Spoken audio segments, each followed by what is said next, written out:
be more than the $5 it started at. I'm honestly not sure.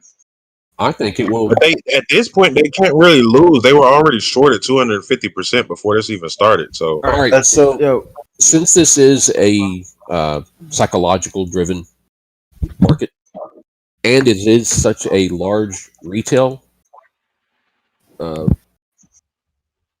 driven, don't you think it would retain more value because the stockholders would hold on to their stocks?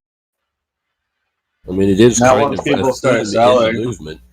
Right. Then Of course, everybody's going to take their profit, but you're going to have some people that are like, I'm in for the long. I'm into diamond handed. Yeah, They're going to be the OGs, 5 years down the road. Yeah, I bought it then. I still got it. How many of that? I don't think much. I think people are smarter than that. They know once this is over, this is over. Yeah. I don't think people are going to diamond hand it. I don't think they're going to hold. I am holding one stock, but that's all. Not I maybe just hold one stock, but I don't see anybody holding fucking $50,000 in shares. at a certain point, well, you heard back you, down to cash figures. That's true. Diamond hands do eventually go back to cash hands. and you heard it actually a lot already on this server alone. I mean, people I didn't know were when in to grab Doge, be able to buy more, whatever, whether it was AMC or whatever. So, I mean, eventually the attention span is going to move to a different stock. Maybe it's AMC. Right, so that's why I'm trying to get out of Doge tonight and go into AMC in the morning. Yeah, and that right there, that mindset that you just said is with a lot of people right now. So, Guys, exactly, that's what I'm saying. I think a lot of people are going to try to get out of Doge tonight, and then I think a lot of people are going to get out of GameStop here shortly too. Guys, I got a question about Robinhood real quick. So I had a couple fucking deposits go through that I tried to cancel, and they gave me the instant cash, but that money is not in my bank account like the last deposits.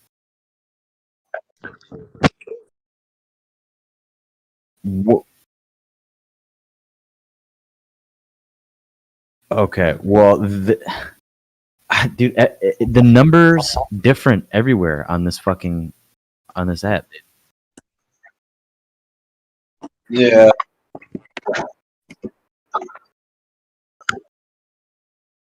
Bro, but motherfucker, dude. I don't know how much money is where, and I don't know what I've invested. All the numbers are different.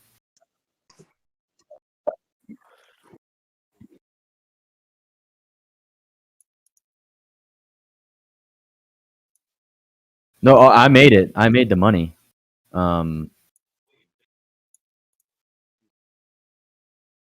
can't withdraw it. The cash isn't withdrawable. Yes.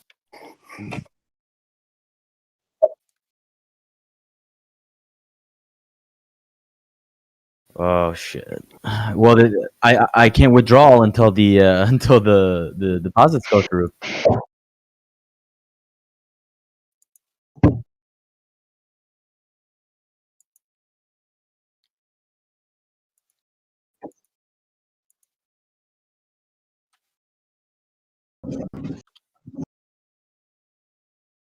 yeah, so the instant is basically like, it's like a fucking credit system.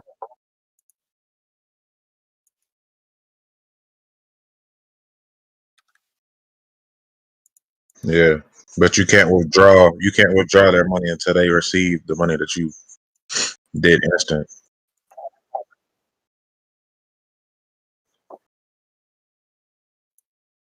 Let me see.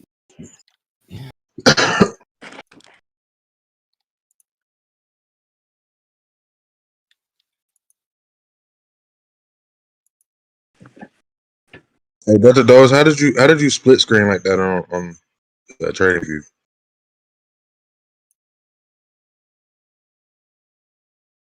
I guess he walked away. Are you talking about where he has 24 minutes? 25 minutes. 25 minutes. Bro, I just don't understand how these deposits went through, dude. I maxed the $5,000 and some of them still went through. Bro. So I updated the gold and had the $5,000 instant deposit, but the pending deposits is $5,800. I only tried to put in $3,800, and two $1,000 deposits went through that I didn't want to go through.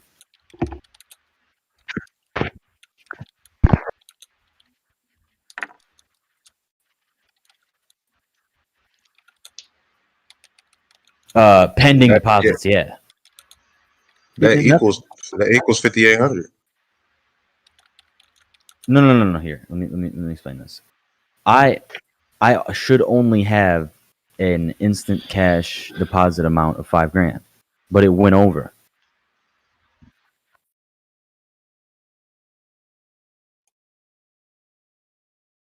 No, hold up, bro. Robinhood only gives you a $5,000 instant cash thing. You can't. Yeah, it's one. What's Dogcoin at? 39 fell. Five. What is So it? what you're saying is you put in 3,800, then you put in 1,000, then you put in another 1,000. No. I put in 3,800. I actually had 3,800 in my bank account, and two $1,000 deposits went through, of money that I don't have.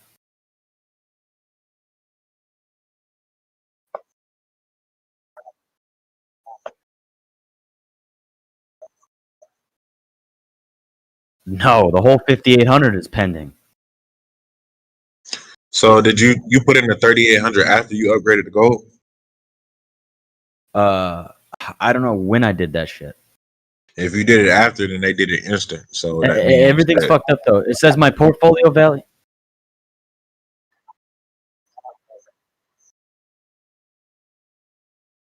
Yeah.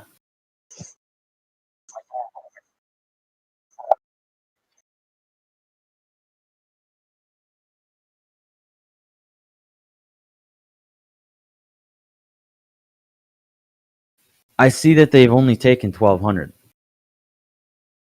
well, Yeah. that's not even what. That's what I'm saying. Nothing's making sense. My portfolio value in the account area says 5,600. In when I hover over the account bar, it says that I have almost $6,000 portfolio value. It's not making any sense. Dude, you can't even call Robinhood. Their customer support's fucking like it's fucking dog water. It's ass. Honestly, bro, I would make sure you have. Listen, honestly, I would make sure you have those funds in your account and wait until everything goes through.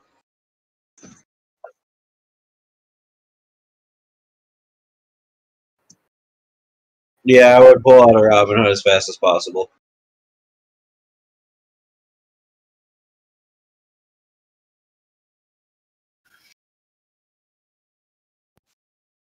What's the fucking move, boys? Or your positions, all that. I'm waiting for Lonnie Boy to come on to see if I want to sell you out. Is there any news for tomorrow, or what's the deal? Like about? But for a Doge pump. Yeah, 20 hopefully he's minutes. going to say something good about Doge. Yeah, he will. Let's see 9 cents tonight, boys. Sheesh. You think it's gonna happen?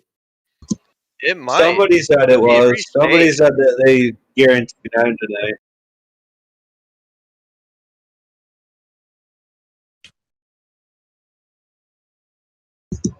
If it's Hey, 0.057, Dr. then I'll Jones, call how did tonight. you do the split screen like that for TradingView? Dr. Doge. Yeah, it's let's see. Up here beside your Damn, where you it still says can't select buy layout, Doge you can on pick how many fucking windows you Robinhood. have. I want to kill myself. Oh shit. All right, good looks. It went back up to 4.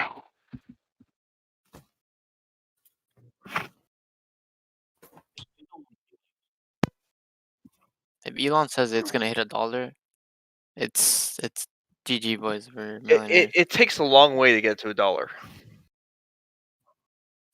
If he says it, bro, people are gonna buy until it gets to $1. So Oh, we just gotta what wait got for it to 8 tomorrow. cents previously in the past couple days? What got it to 8 cents? Hype. Elon. Oh, AOC. Elon? They talked about it in their Yeah, live that's what I stream. mean. So Elon got to 8 cents, and then he's getting back to $1 now. If that shit hits $1, I'm gonna poop my pants.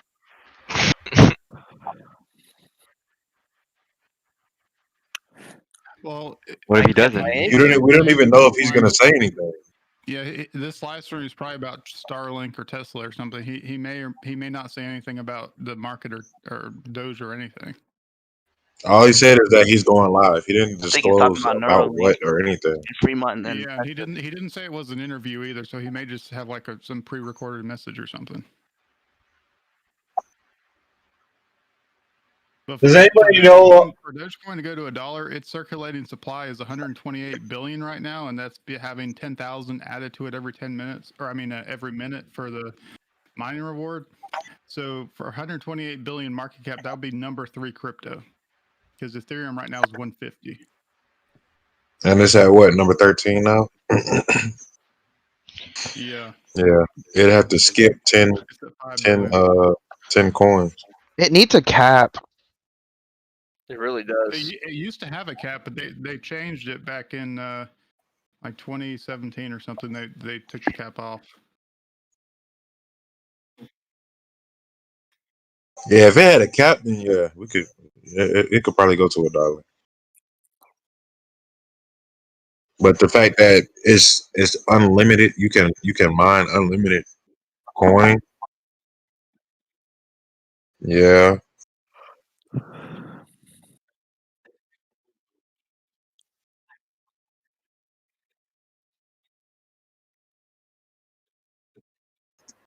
Sweatcoin was fucking stupid. That shit is a scam, bro. I have like 80,000 Sweatcoin. I have 80,000 Sweatcoin. You can't do a goddamn thing with it. They used to have shit on there like. Now, Sweatcoin is not an actual crypto.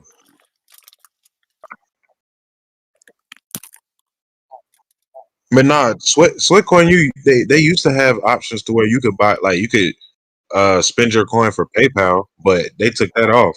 Like you can only buy like subscriptions to fucking magazines and shit.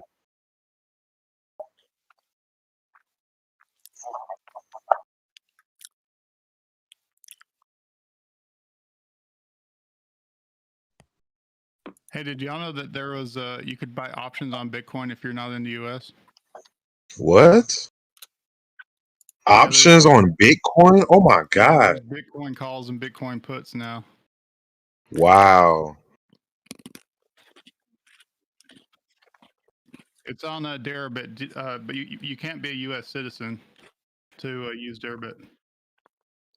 I Can gotta I use a move. VPN? See you later. No, because they have KYC even for non-U.S. citizens. Oh fuck!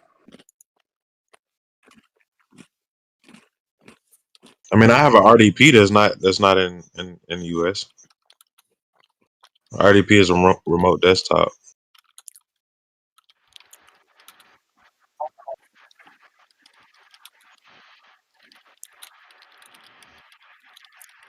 Yeah, I know. I know what that is. Yeah, see, on my screen share, I've got the Deribit options up now, and you can see like the different strikes and expiration dates and what they're trading for. Bro. Bro, if I were you, I would buy some fucking calls into 2022. And then, like, shit's gonna hit regardless, bro. It tanks. They've got calls on here up to 400K. Yeah, I don't doubt it, bro. And a 400K call is $1,600 right now. Oh my fucking bro, what? That shit is cheap as fuck. Yeah, well, that's for one Bitcoin. The Deribit calls are only for one Bitcoin. It's not 100.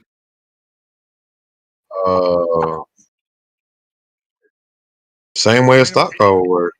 Yeah, well, it works the same way as the stock call, but it's European style options instead of American style options. So, with European style options, you can't you can't exercise the option before it expires. You can sell it, but you can't exercise it. So you have to wait if you want to get whatever your options for, you have to wait till it expires.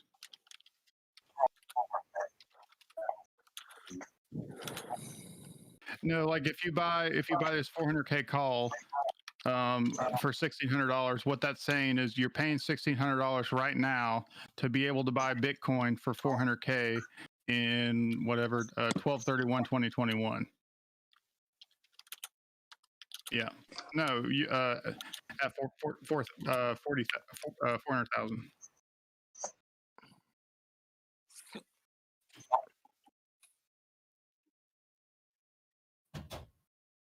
No, 1,600. Yo, Doge back at 4 again.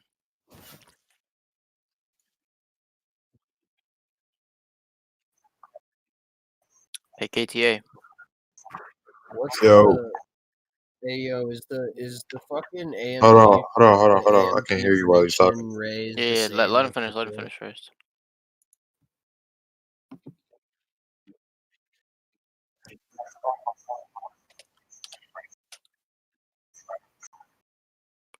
Yeah, so if you pay $1,600 now, you would be able to buy Bitcoin for 400,000 on December 31st, 2021. So, I mean, right.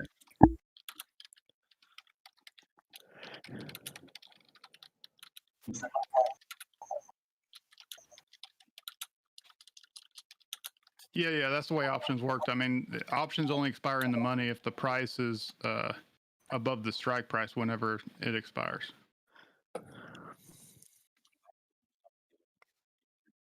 Right.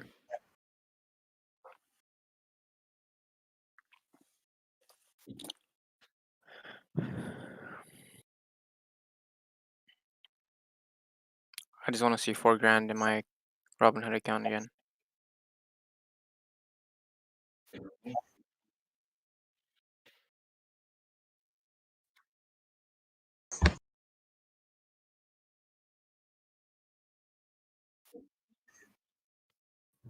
Uh, 12 minutes. 12. Can somebody stream his stream? I'm too like sauced to like fucking figure out where it is. Yeah, I've got it open up. Too here. I'm on one. Yeah. Yo, this morning was the first time that this server actually went to sleep. Did you notice that?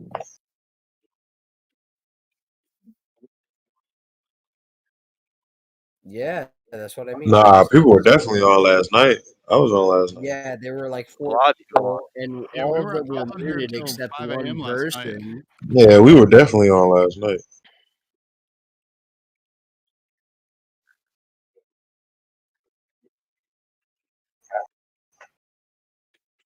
Oh yeah. The guy in Europe. Yeah, he was on.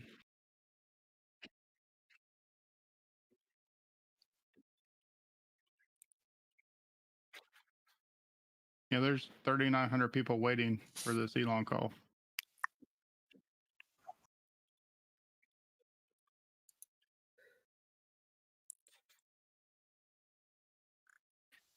Is there any way to share this Discord with somebody? Yeah. Is there any way to share this Discord with somebody?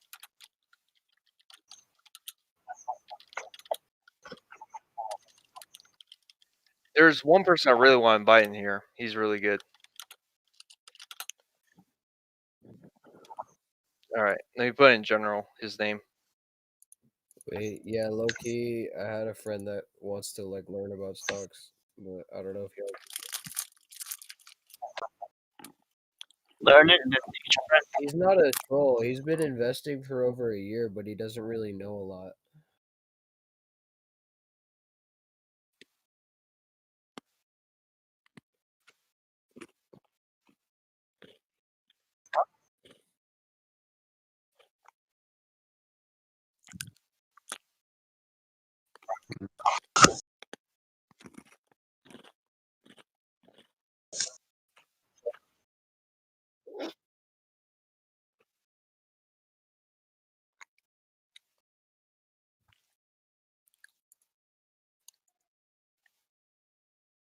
Oh yeah, 2018, 2008 or 2018, something like that. No, the Dogecoin has their block times every minute. They have a block mined every minute. But you have to have an ASIC. Like you can't do it with a computer or graphics card. You have to have an ASIC miner like these. No. My friend's running a blockchain to do it. Hold on, let me find the message real quick.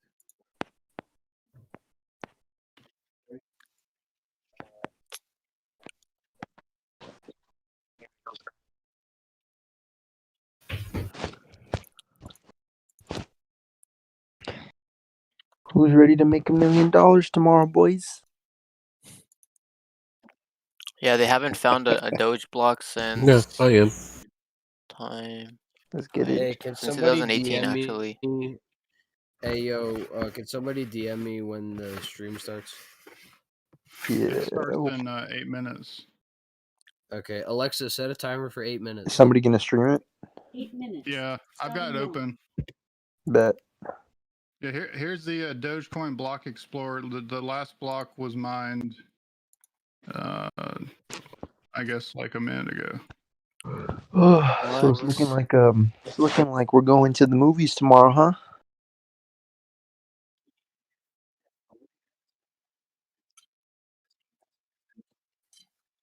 Oh, we All already that- talked about that. So Yeah, we already talked about that, yeah, Brody. you're like a whole 2 days behind. All right, put his name in chat. His name's Kaput.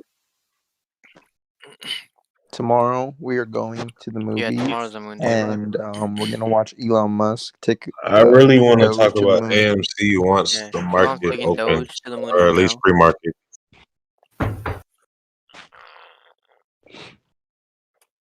Dumb question, but were we supposed to sell our GameStop? Potential. No, we hold till we go to the moon. Okay. Bro, to be honest, bro, I feel like everybody should learn market damn, what's the fucking word? DD. Hold on. Give me a sec. Market mechanics. Hey, I put his I name ju- in the Market general structure. chat. Everybody should learn market structure and price action. Bro, I'm gonna be And hella once you busy do that, tomorrow. you can judge you can have your own judgment on what you should do with the stock. Because people can say hold, but I mean, what does that really mean at the end of the day? Bro, I'm probably not gonna be home to be able to check my computer, but if somebody can stream on Discord the chart, so I KT, can, so I market can get it structure on the dips tomorrow. and what else? Price action. Price action. Gotcha. Thanks, bro. Is the dude streaming on YouTube still in here? Doge is about to stream. No, but I'm talking about that dude that had like 300 viewers or whatever. No, Oh, the link. we're not The on YouTube right now. He left an hour or two ago.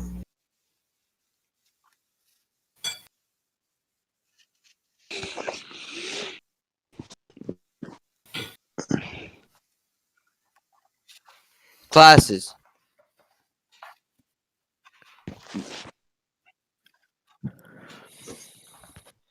Didn't know you're back. Hi there. Yeah, that's Tame the Art talking right now. That's Ark.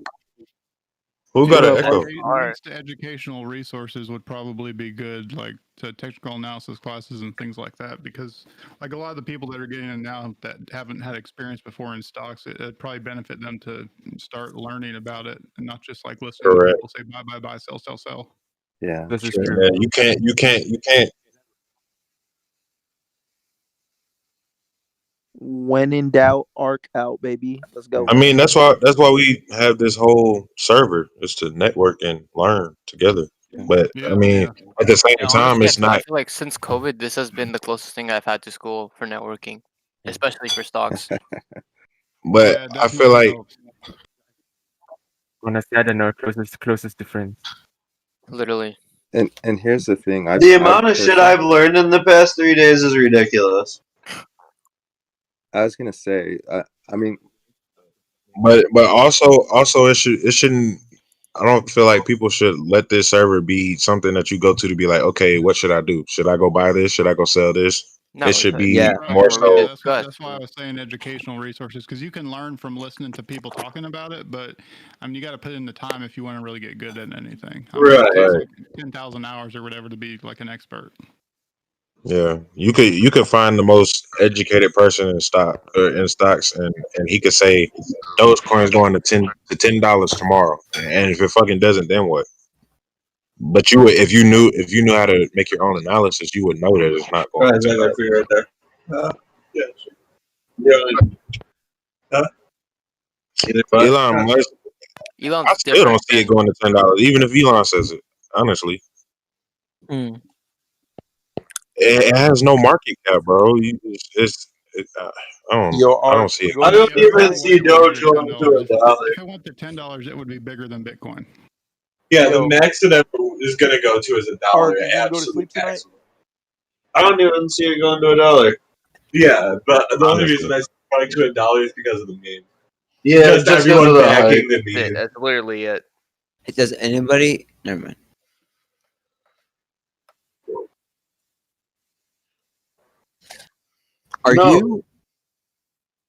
Are you making your own server?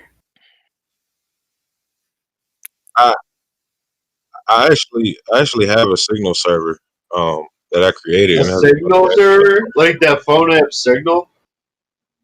No, a Signal, a stock Signal. Like Signals is basically it tells you when and what to buy at what price and when to sell, basically. What the fuck? How would you know that? Not Put really. a link to this Investopedia Academy, because this is kind of how I started with some of these technical analysis classes. I mean, My buddy just sent me. Oh, sorry, Phil.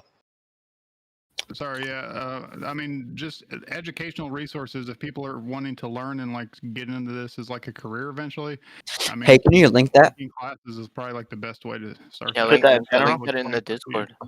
What's his actual name? Okay. Yeah, can you link in the it? Discord? Like on the Discord? Yeah.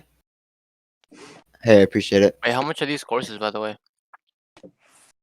I think they're like Can you 150 click bucks the or day something. trader? The day trader one, the day trader. For one? Or 200. Yeah. That's nothing. Go to the day trader one, Dr. Phil, please. Yeah, that one. Oh, 200. I would be careful with Clubhouse paying thing is starting. for anything.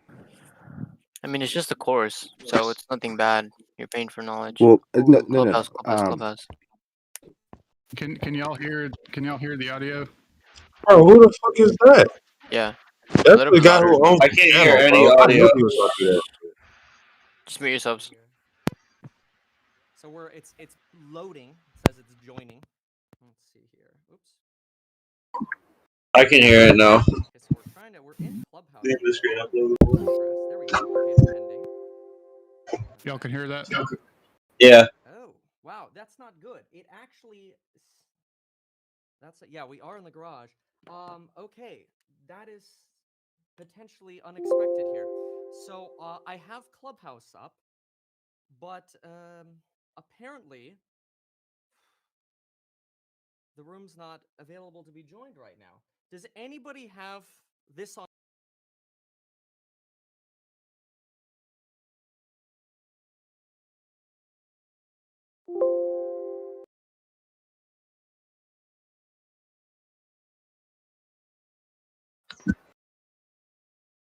Yo, when Elon joins, drop our Before link. he did this shit. What, Elon's Clubhouse is like completely full? Drop our link right as Elon joins. Maybe he'll join us. Dude, I feel bad for this guy. Yeah, that's fucked up. Wait, what happened? What? Hello? Literally sweating. Yo, take a look at Doge. Listening. It's only at 4. Doge. Alexa, stop. No. It's full. It's full for this guy, Doge, too. He can't join. Do what now? How do you He's, buy into he's full. Doge? He can't join that. Is it full? Wait, so what happened? We're trying to find a stream that he can actually that's actually in the room. That one is not Hey, even everyone, moving. find it. Everyone, look at it. Wait, that goofy ass motherfucker wasn't on the shut? No, he's just trying to get in. Nobody can get on. What an asshole. So we need somebody that's in the shut? Yeah. Yep. What time is it? Dude, I'm just trying to. It's not even midnight. It's 1:01. What do I mean it's not even midnight? I'm high. I'm trying to join the room and I can't. Like I don't know what the fuck it is. They're saying the servers are down. He doesn't have it. He doesn't have it. He doesn't have it. He They're doesn't have saying- it. Oh fuck! It's about to Clubhouse went skyrocket. down. Let's give him a minute. Yo, they're talking about Doge. They're talking about Doge. Oh shit. Doge, go, Doge. Bye. Bro, y'all gotta mute. God damn. Mute. Yeah, mute. How do you buy it?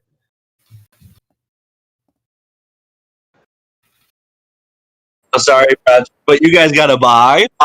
Elon Musk. How? Clubhouse How do you live buy stream. We're Doge? the What number the one fuck? live stream for this right No, now. okay, So don't we buy. We gotta figure this out. I would totally buy it. I have money to buy it. When will we get the first people to Mars? Oh, here it is. I think we have a decent shot of doing that in about, I'd say like, well, I'd call it 5 years, something like that. So Mars Earth and Mars sync up every 26 months. That's when we're in it's roughly the same quadrant of the solar system, and where we can do interplanetary transfer. And so we had one about 6 months ago, so about a year and a half, there'll be another one. So figure, I don't know, 5.5 years. 5.5 years. So what does it take from here to that point? Like, what are the milestones you think for us to get to, 5 years out, we are landing on Mars? Well, we've got to make Starship fly, get to go to orbit and back repeatedly. The essential elements are you need a fully reusable, you need a fully and rapidly reusable rocket.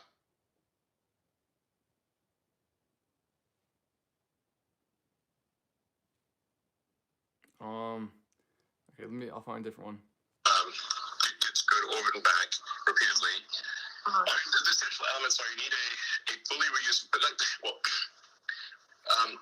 you need a fully and rapidly reusable rocket.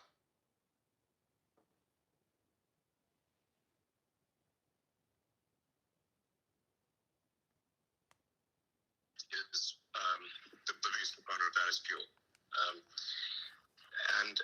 You can't just be throwing rockets away every time. And then you need to have orbital refilling, so where you can send the ship up to orbit, then send another ship up, dock with a Stand by. I think we got one that's not in Echo Room.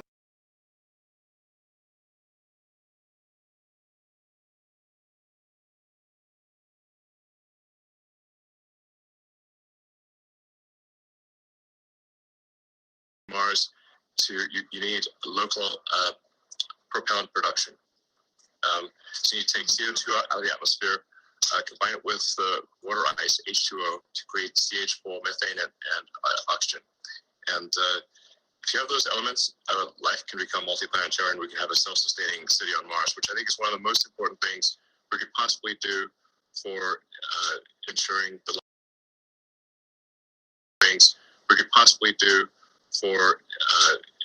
the long-term existence of consciousness. Yeah, I think, that makes sense. Sorry, I'm go for it. Yeah, Elon, you've spoken about this often, which is, expanding the scope of consciousness and how it is tied to multiplanetary life. Could you explain what that means for you and why that matters to you? Sure. Well, so originally I had sort of kind of an existential crisis when I was a kid, trying to figure out what's the meaning of life, why are we here, what's the point of it all, is it all meaningless? I got quite depressed, actually, and sad about it. And then the thing that kind of broke me out of it was reading Douglas Adams's Hitchhiker's Guide to the Galaxy, where he essentially pointed out that the universe is the answer, and really the hard part is figuring out what questions to ask about the answer that is the universe. Yeah, exactly. Exactly. He's trying to make fun of the fact that the answer is the easy part, but the questions are the hard part. So, in order for us to gain a better understanding of what questions to ask or to understand what it's all about, we have to increase the scope and scale of consciousness so that we're better able to figure out which questions to ask and answer them. So the longer, the broader in scope, larger in scale that consciousness is, the more likely we are to be able to answer these questions and figure out what the heck's going on. Why are we here? To answer the fundamental questions. And I think there's arguably a great filter that we face with, will we become a multi-planet species or not? We'd be surprised if out there in our galaxy and others that there are a whole bunch of dead one-planet civilizations that prospered for a while. They might have prospered for millions of years, but then gradually the civilization collapsed for reasons external or internal, and that was that. All civilizations go through an arc where they grow up in technology complexity, but then they don't keep going up. Over time they decline, they fall. And this has happened obviously with, if you're a student of history, with many civilizations in the past. You can look at ancient Egypt. 5,000 years ago there was the Great Pyramid of Giza, but then the people living there forgot how to build pyramids after a while, and then they forgot how to read hieroglyphics. There's obviously, Given's famous book about the decline and fall of the Roman Empire, and how they had advanced technology in terms of roads, aqueducts, plumbing, and so forth, and then basically people forgot about it. The ancient Sumerians, Babylonians, all these things have all gone through a similar arc, which suggests that most likely we will go through such an arc ourselves, and we'll be arguably less resilient to recovery because of globalization. So I think for the first time in the 4.5 billion year history of Earth, it has been possible to extend life beyond Earth and make life multiplanetary. And this window of opportunity may be open for a long time. I hope it is, or it may be open for a short time. And I think it would be wise for us to assume that it's open for a short time. I'm an optimist, not a pessimist, but you have to say, there's some chance that it's only open for a short time, and we should take advantage of this brief window of opening where we can transport life to make life multiplanetary, and humanity is essentially the agent of life in this process. And I think we almost have an obligation to ensure that the creatures of Earth continue, even if there is a calamity on Earth, which, as I said, could be man-made or it could be some natural calamity. As if you look at the fossil record, there are many mass extinctions. Yeah, I think all of that makes sense, and I think we've talked about this before. I think one other question I have is, when we get there, we have to set up the whole society. We have to set up civilization there. How will the whole thing work in your mind? Everything from what does it mean to have internet connection in Mars, all the way to governments and rules and laws and everything. Yeah, I think all those things need to happen, just as they happen in the U.S. and happen in every country. And I would not presume to prescribe what should happen there. I think the important part is just that we get people there and we get the equipment necessary to establish a self-sustaining civilization, at least one self-sustaining city. And I think the key threshold of when we would pass the Great Filter, or this particular Great Filter, is Mars sufficiently self-sustaining such that if the ships stop coming from Earth for any reason, it could be something massive or something banal. I mean, civilization on Earth could end with a bang or a whimper. But either way, if the ships stop coming from Mars, does Mars die out or not? And Mars only has to be missing one little ingredient, like the equivalent of vitamin C, and it will survive for a while, but it will not. But it will eventually die out. So it's kind of getting a seat on Mars to pass that critical threshold where it is self-sustaining. And are we able to do that before some calamity or a gradual decline in civilization occurs that prevents the ships from going there? That's the key threshold. I mean, in a more pithy way, is like, does the city on Mars become self-sustaining? Which comes first, a self-sustaining city on Mars or World War III? Yeah. If you kind of let yourself dream out over the next few decades, like, what would you consider success? Like, let's say they get through the first 5 years, even the first 10 years. Like, what do you think is possible to build on Mars 10 years in, 20 years in, 30 years in after first arrival? Well, I think Mars will start off being very, very tiny, just like a tiny little outpost. And by the way, it's going to be very dangerous. Sometimes people think, oh, is this like some escape hatch for rich people? I'm like, no, it will be dangerous, hard work. It's going to be, you're out there on the frontier. There are far more ways to die there than there are on Earth. And it demands a lot of hard work. But it will be, I think, fun and a great adventure. But it will not be a luxurious thing, that is for sure, not for quite some time to go. But we've got to build the propellant plant. We've got to build, get the solar power going, get the, the food production going, start creating the necessities. We need an iron ore refinery. We need all of the sort of fundamentals of industry in order to make sure that Mars is a self-sustaining planet. I mean, over time, like, this would take a while, but you can terraform the planet and make it Earth-like, mostly by just warming it up. So yeah. So, as you talk about this, I mean, honestly, what comes to mind is sort of the idea that a Martian civilization, although obviously imported from Earth, it will quickly evolve to be quite a bit tougher by necessity. And just the mental images leaping in my mind is the Spartans in ancient Greece. Do you think the sort of vector of civilization will unfold differently as a consequence of how difficult it's going to be to get it going?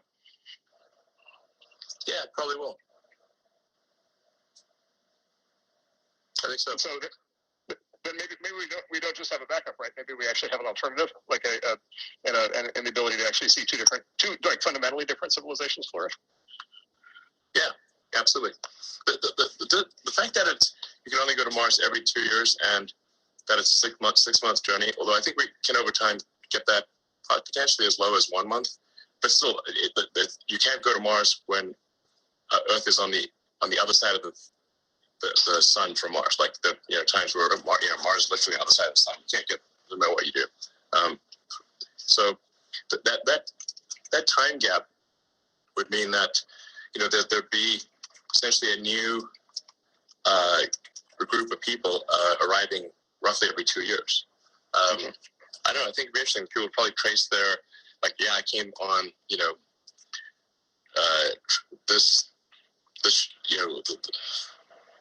this particular sun, Earth Mars synchronization event.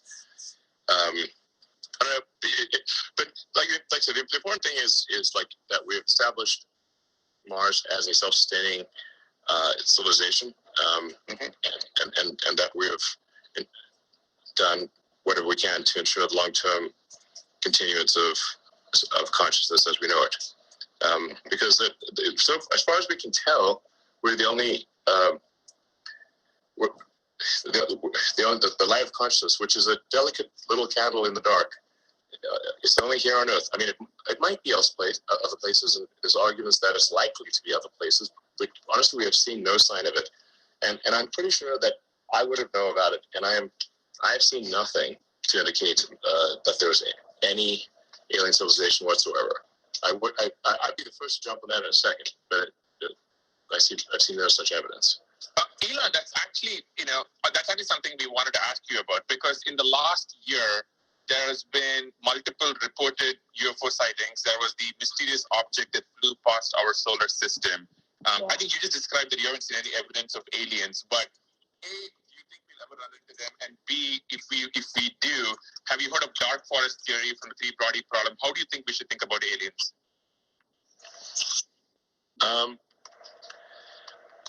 Yeah, I'm trying to be strict in the scientific sense of the word, of saying I've seen no, not a single piece of conclusive evidence.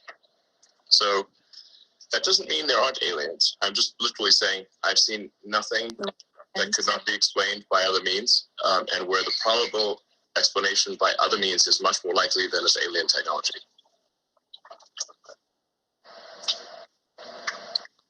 So, and for people that say like there are sightings of aliens, I'm like, listen, man, the resolution of the picture needs to be at least like 7-Eleven ATM good. Okay. We can't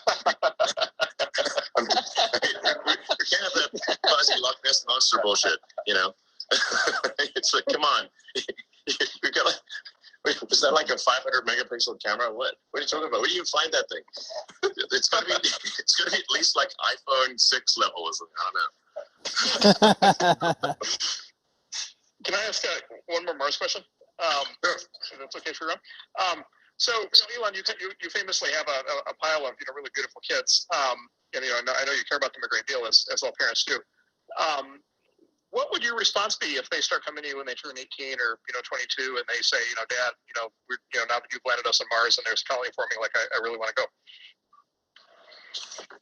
Yeah, I think if we're talking about say the third or fourth set of landings on Mars, I think that'd probably be I'd be okay with that. Although I've followed them so far and none of them say they want to go, so they may change their minds, but currently they're not chomping at the bit to go to Mars. Okay, interesting. Elon, okay. So I think for folks who may not know this, I think we originally met over Twitter, and it's just safe to say, and I want to move on from Mars to memes. It is safe to say that you might be the master of the memes, and in fact, you had a quote: "Who controls the memes controls the universe." Could you just explain what you meant by that and how you became this person? Well, it's a play on words from Dune. Who controls the spice controls the universe. And if memes are spice, then it's memes.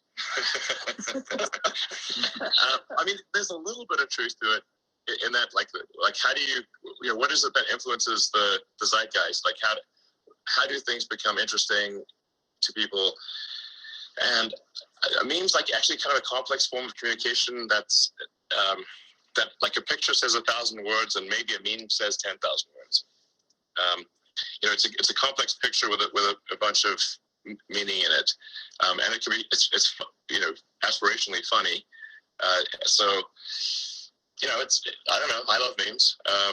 That I think they can be very insightful.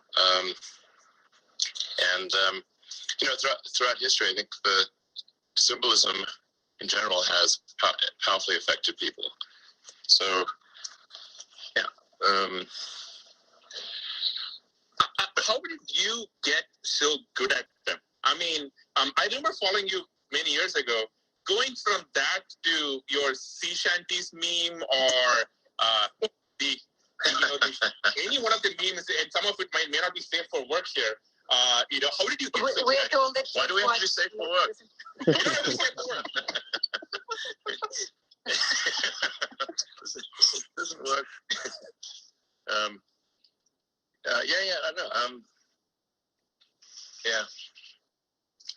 I don't know. I guess probably. If you go back to my very early tweets, technically I was on Twitter.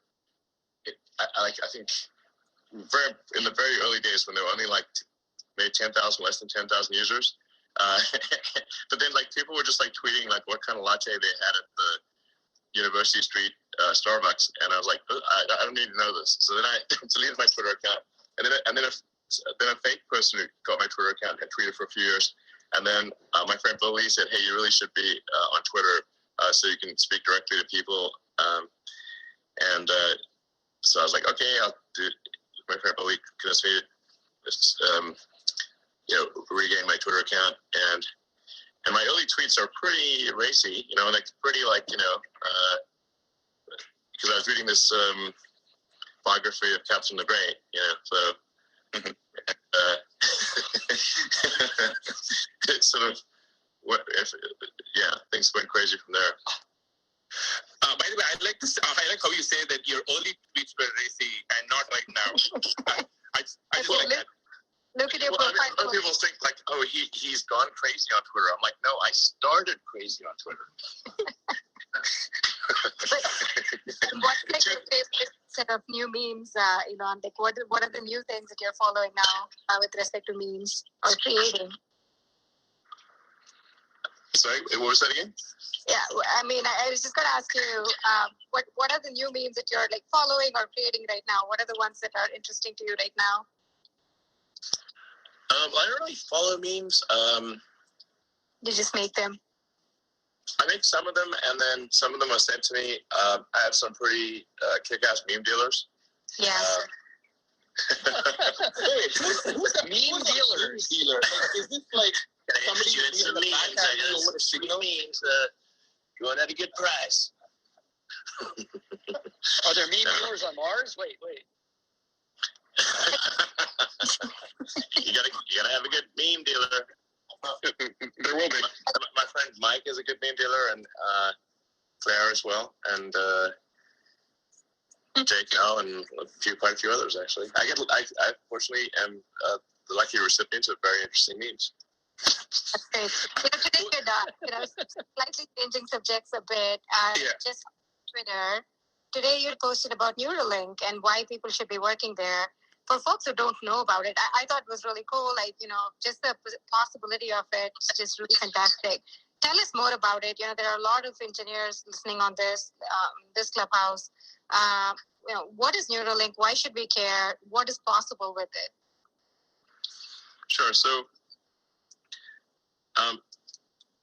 the long term. Okay, so Neuralink stems from a concern I had, where I was trying to figure out, even in a benign AI scenario, how do we at least go along for the ride? So, I mean, if for those that are following AI closely, it's obviously improving dramatically. If you see look say GPT-1 versus GPT-2 versus GPT-3, and just how radically that's improved. And just as DeepMind, I mean, I think they've run out of games to win at, basically. And there's look, I said, at Tesla, an important thing to note I should make is Tesla actually has, I think, one of the strongest AI teams in the world, but it's an AI team focused on real world usability. So just really solving vision, perception, and control with AI.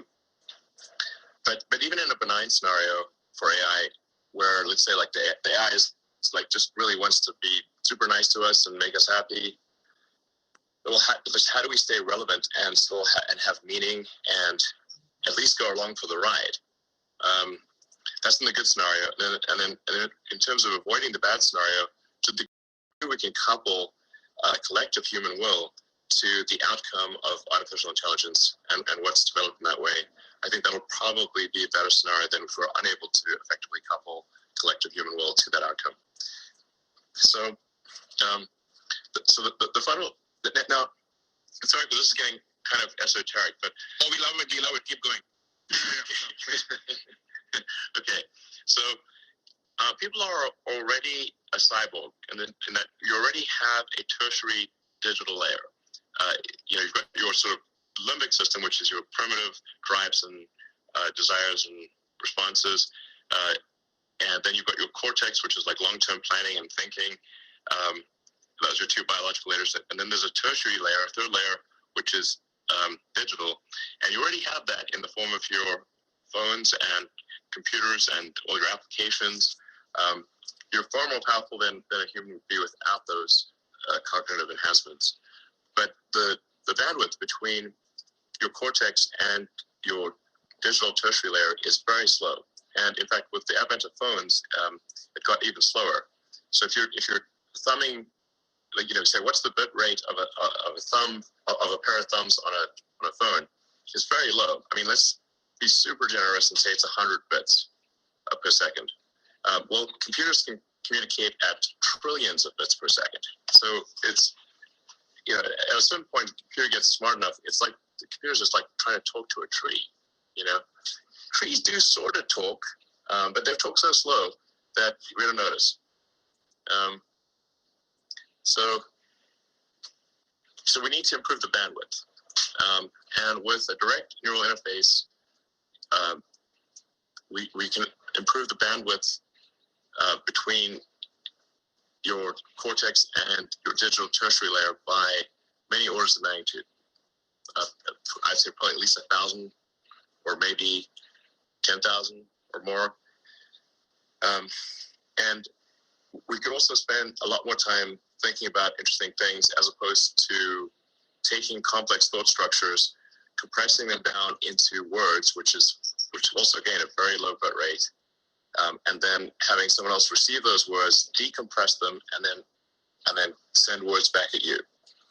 So a huge amount of our brain power is spent in compression, decompression, and we could be instead spending it on deeper concepts. And so if you had a Neuralink, if two people had a Neuralink, you could do conceptual telepathy, where you have a complex series of concepts, and you could just transfer them directly, uncompressed, to the other person. This would massively improve the quality of communication and the speed of it. So, and there are other sort of pretty wild things that could be done. Like you could probably save state in the brain, and so if you were to die, your state could be returned either in the form of another human body or a robot body. I mean, this is getting like really, into weird sci-fi stuff here. This is great. This is basically altered carbon, right? Like this makes a plot line from altered carbon. Go on, love it. Yeah, it's kind of like altered carbon. Yeah, exactly. But I think you could decide you want to be a robot or a person or whatever. And you wouldn't be exactly the same. So there'd be a little lost in transfer. But you can also say it's also arguably true that when you wake up in the morning, you're not exactly the same as yesterday. Or the you of a month ago is not the same as the you of today. A bunch of brain cells have died, and some memories have faded, some have strengthened. There are new memories. So anyway, the point is, like, you wouldn't be. There could be something analogous to a video game, like a saved game situation, where you are able to resume, upload your last state. Yeah, kind of like altered carbon. Maybe lose a few memories, but mostly be you. So now that's the long-term stuff.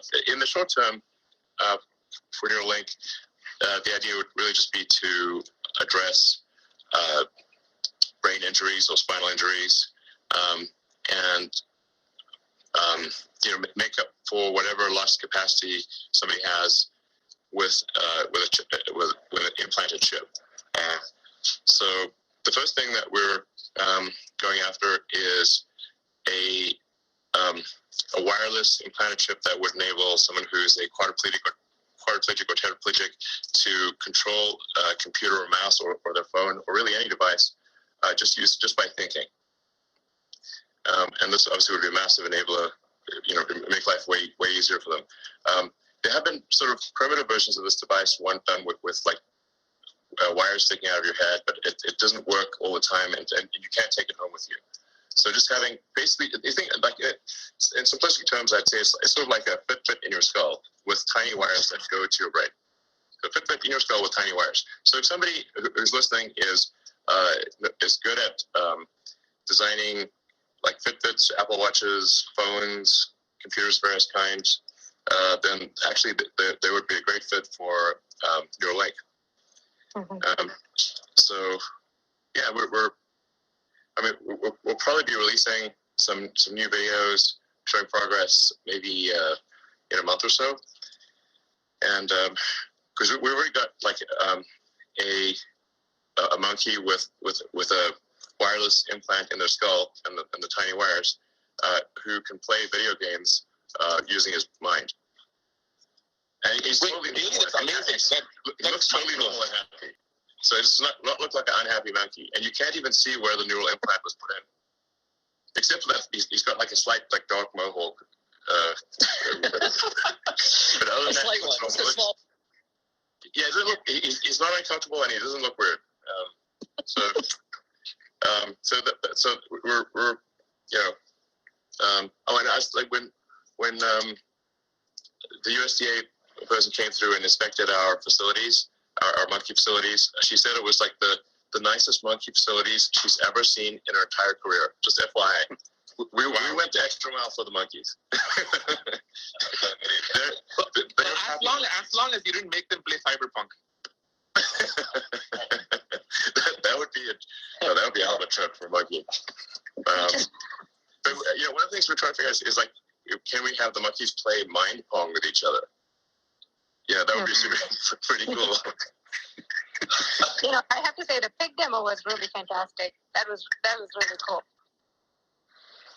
Thanks. Yeah.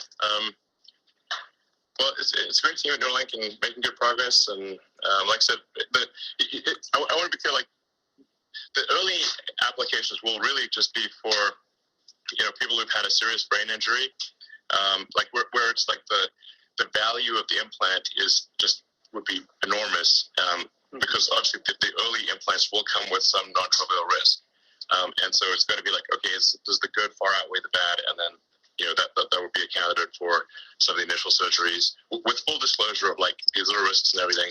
And one of the things we're really paying close attention to is the ability to remove the implant. So it's not like if somebody doesn't want it or it's not working, we can take it out and then we can reimplant another one. So we've tested implantation, removal, and reimplantation, and it works great.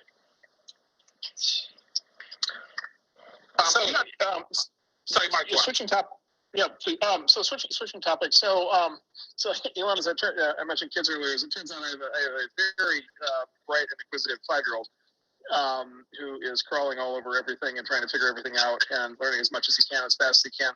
Like, what, with everything that we know now and kind of all the modern tools that we have, like, what's the best way to think about educating a 5-year-old in today's world?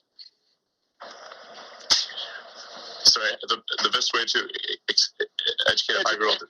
Yeah, educate a 5-year-old and then think about kind of his education over the course of the next 5 or 10 years. Like, what kind of program ideally should you think a kid should be on?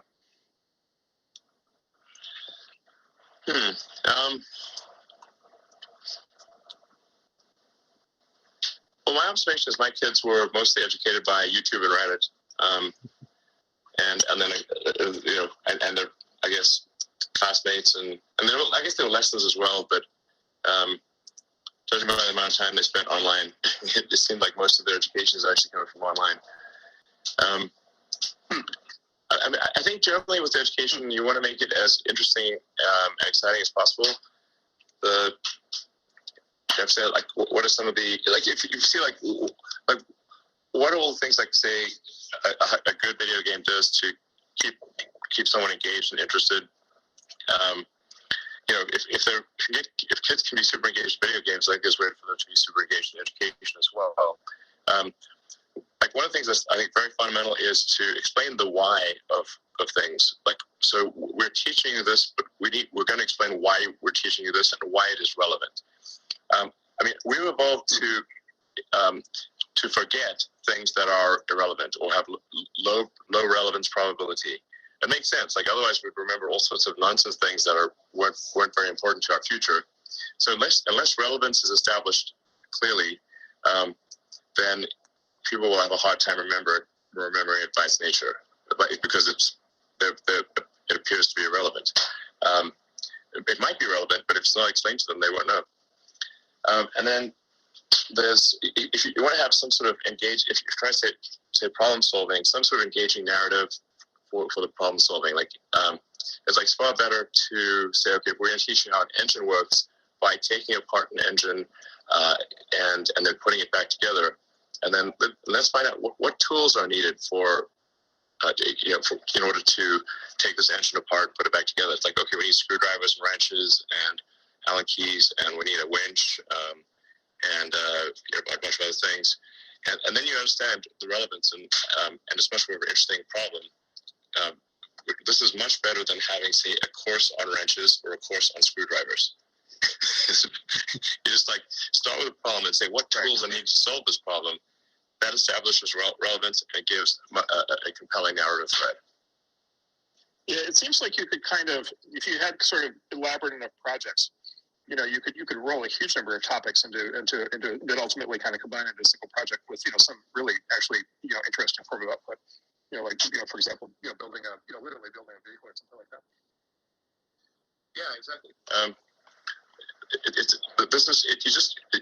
You you have a narrative thread, or like, why is it all established relevance and there's a story to it, and then you say like, well, if, you can't turn that bolt without the wrench, and then like let's see, how can we make this engine better? What do we need to do? Okay, well, let's calculate, if it's a gasoline engine, what's the how do you get to a higher RPM or better compression ratio? I'm using like outdated analogy of engines, but you can say for an electric motor, what steps would you need to take to get higher torque, and pull higher power out of this electric motor, and then you can explain.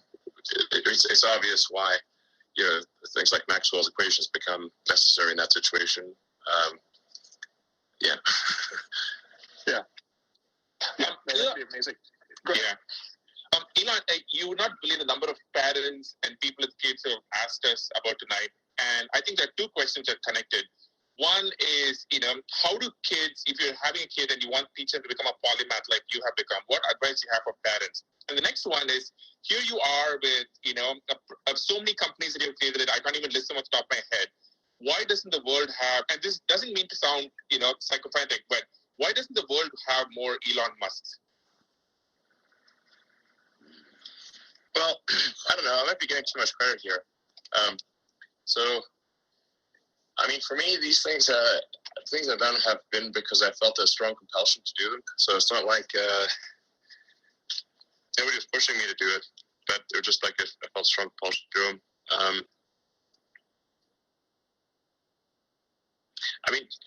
I wouldn't say there are pretty long sections of my life that have been very painful and difficult, and I'm not sure people would want to do that. There's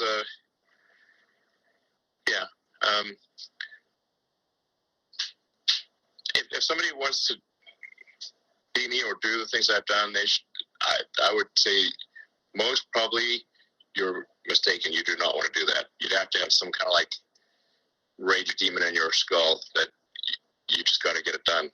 It's like when people ask me like, what encouraging words do you have for entrepreneurs who want to do a startup? And my response is, if you need encouraging words, don't do a startup. My friend Bully, doing a startup was like eating glass and staring into the abyss for a long time. Okay. We're going to switch topics just a second, but I think for everyone in the audience who just caught up and managed to squeeze in, just a quick reset/recap. This is the one and only Elon Musk for his first time on Clubhouse, and this is a show that we do every single day. I know a lot of you are trying to get in the room. There are a bunch of overflow rooms. See if we can get in there. But we're just having an amazing conversation with Elon. Elon, okay. This is something you joked about, but I'm kind of curious to get your, maybe serious answer to this, which is all things cryptocurrency and Bitcoin. You famously just changed your Twitter bio to just the Bitcoin logo and the word Bitcoin this week.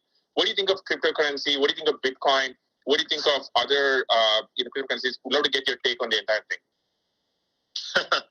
Well, I gotta watch what I say here because some of these things can really move the market. So, first of all, I should say many friends of mine have tried to convince me to get involved in Bitcoin for a long time, like from when it first just popped out there. And my friend, my bully, he actually had Bitcoin cake, a cake that was like had a big sort of Bitcoin symbol on it, and he fed me a slice of Bitcoin cake in 2013. So, clearly I should have at least bought some Bitcoin 8 years ago. Like, what more do people need to do? Jesus, talk about being late. Talk about being late to the party. So I was a little slow on the uptake there. My apologies. But I think about it a fair bit. But I do at this point think Bitcoin is a good thing.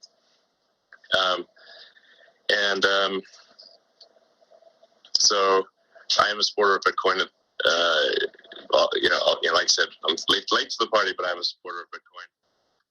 And I think Bitcoin is really on the verge of getting broad acceptance by sort of the conventional finance people, you know.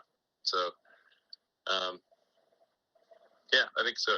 You know, I don't have a strong opinion on other cryptocurrencies. I mean, occasionally I make jokes about Dogecoin, but they are really just meant to be jokes. But you know, Dogecoin was made as a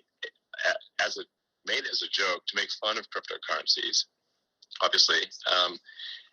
But fate loves irony, and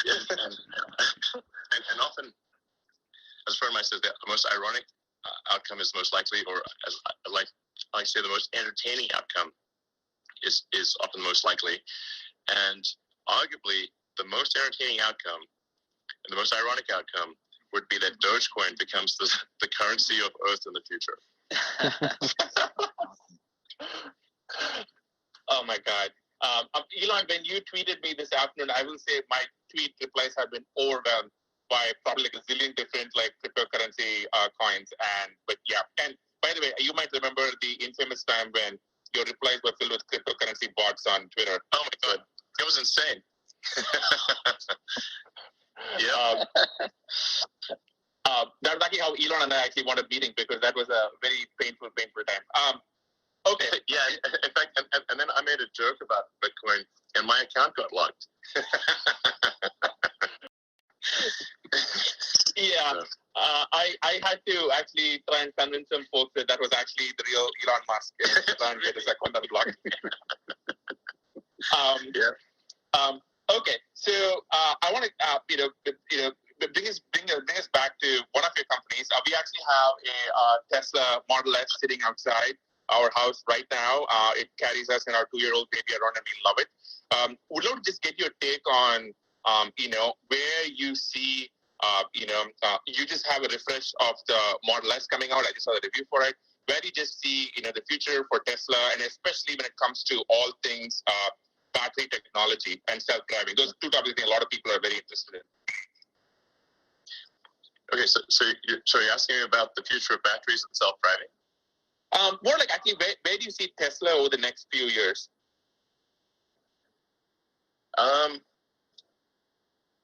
Well, yeah, I mean, I think that, the goal with Tesla is to, and has been from the beginning, is to accelerate the advent of sustainable energy.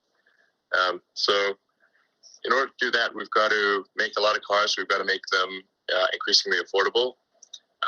And our rough target is we want to be able to eventually make 20 million cars a year. And the reason for that is there's 2 billion active cars and trucks on the road, and figure if you're not really moving the needle unless you're changing 1% of the existing fleet.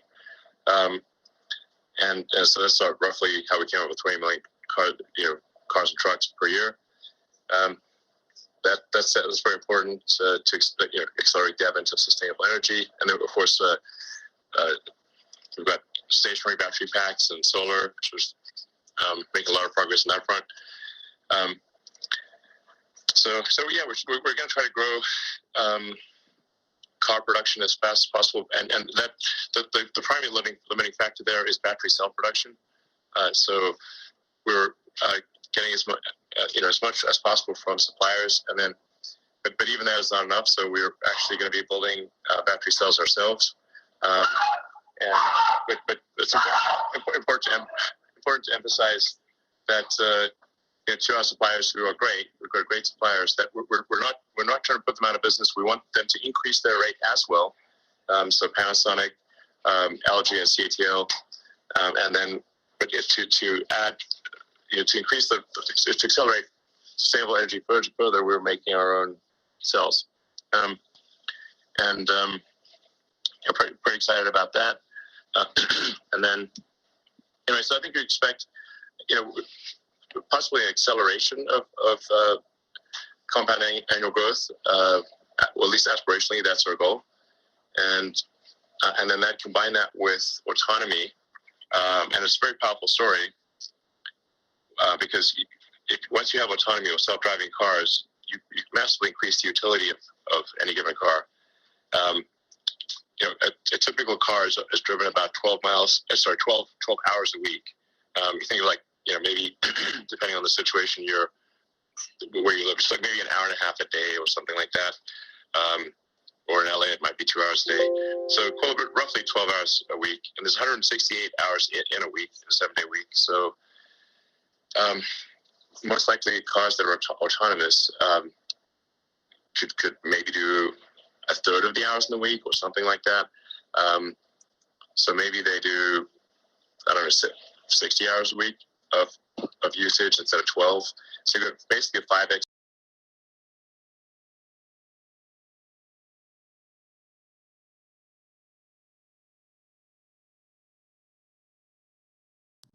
I'm sorry for the interruption. It looks like we may have lost Soft temporarily, so I'm going to try to get him back in. But if anyone else is able to host as a broadcaster, oh, there's Soft. He's back.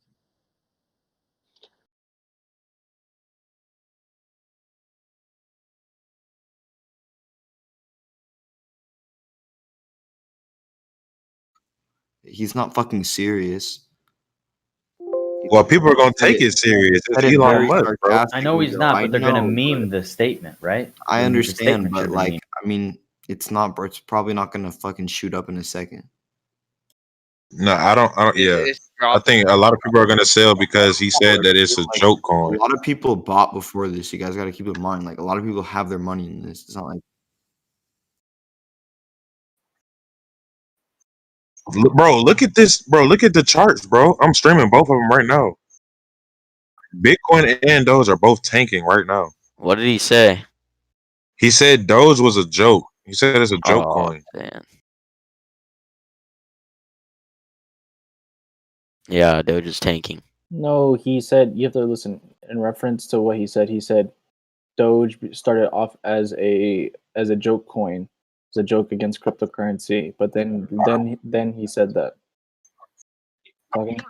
Yeah.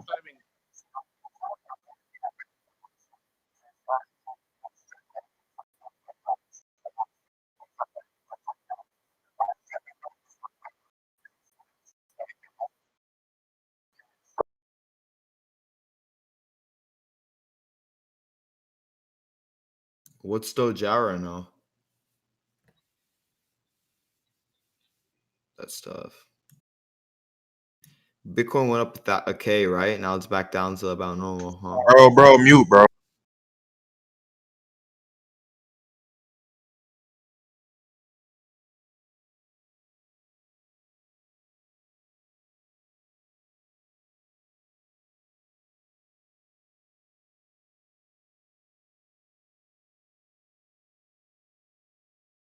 First of all, I'm not like farming, I guess, Lidar, on all things, because for the space station, we actually developed and built our own Lidar for talking with the space station. So obviously, if I hated Lidar, we would not have done that. And this is well before. This is like 10 years ago we started doing that. So I'm not like, I don't have some sort of weird antagonism to Lidar. However, for driving on real world roads, you have to solve vision. You have to solve vision, basically understanding objects with passive optical photons, and then making sense of those objects. So like vision, perception. What do those objects mean? What are they going to do? What is the likely path of travel? And then control, and all of that really is AI. The way we're doing it is by running a bunch of neural nets in our head. So we're going to run a bunch of neural nets to do the same thing in the car. And the point at which you solve passive optical, and this is better passive optical than a human has, because you've got 8 cameras, 3 of which point directly forward, 2 that are diagonally forward, and 2 that are diagonally rear, and 1 rear. So the way we do it right now is we have all 8 cameras synchronized with, so you've got 8 frames collected simultaneously, and we're moving towards, and have in fact mostly moved towards video training. So you've got 8 surround cameras it's like kind of a surreal thing to see, because people look, really, people have two eyes, but kind of like really more like one eye, because the two eyes kind of combine. But anyway, the neural net is basically, it needs to move to full video training, video inference, surround video training, surround video inference, and then it will be superhuman, no question about it. There's just because people don't have eyes in the back of their head, like they can't. You basically have effectively a human, for all intents and purposes, it's like having one camera on a slow gimbal, and that is often distracted. Maybe sort of drunk, or change the radio, or there's all sorts of things that go wrong. There's no question that you can be superhuman with just cameras. I think if one is going to go with sort of active photon generation, I would recommend something in the occlusion penetrating wavelengths. So like radar, sort of roughly 4 millimeter radar, something like that, would be better if you're going to really delve into the arena of active photon generation. Wow. Okay. That's amazing. Okay. Also, I love how DP garden. That was super, super fun. All right, I'm going to switch topic just a bit. I would say it's safe to say a lot of people are very interested in how you work. And you often, for example, describe yourself as an engineer. So walk us through, it's Monday morning, you wake up. What does a typical work day in the life of Elon look like? I guess I'll wake up and see if there are any emergencies on text or email. And often there are.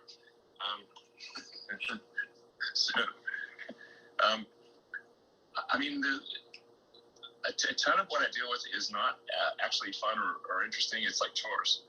So I've tried really hard not to do my chores, but then if I don't do my chores, things go to hell. So, oh man, you have to do your chores.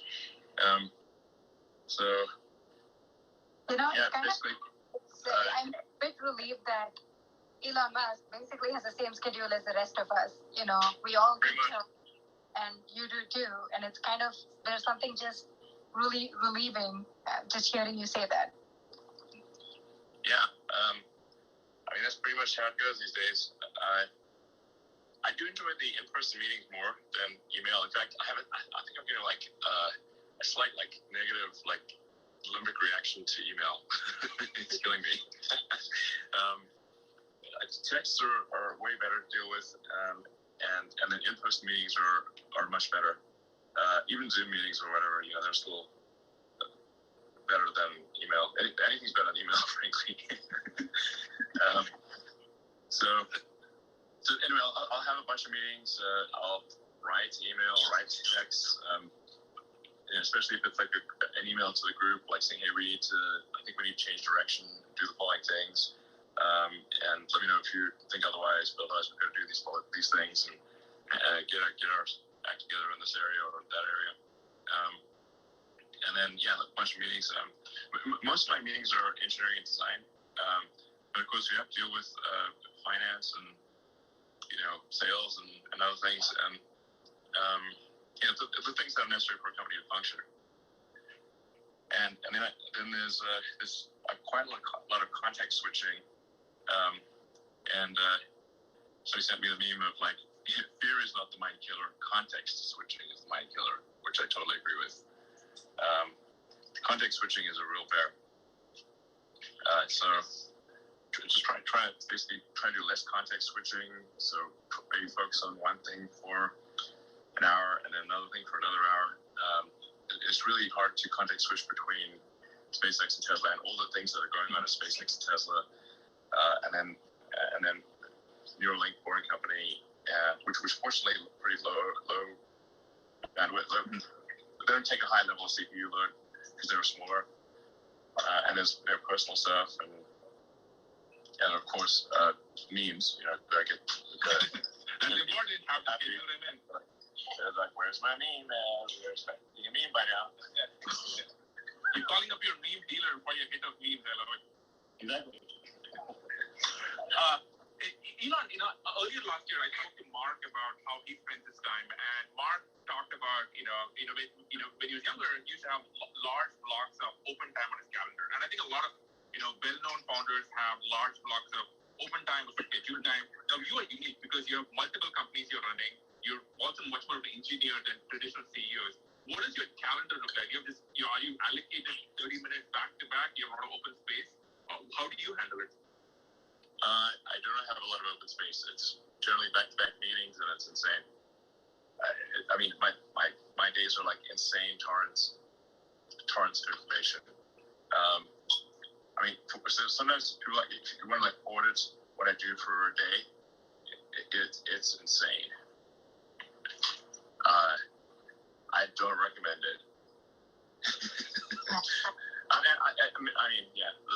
was thinking, man, how long can I keep this up? I don't want my brain to explode.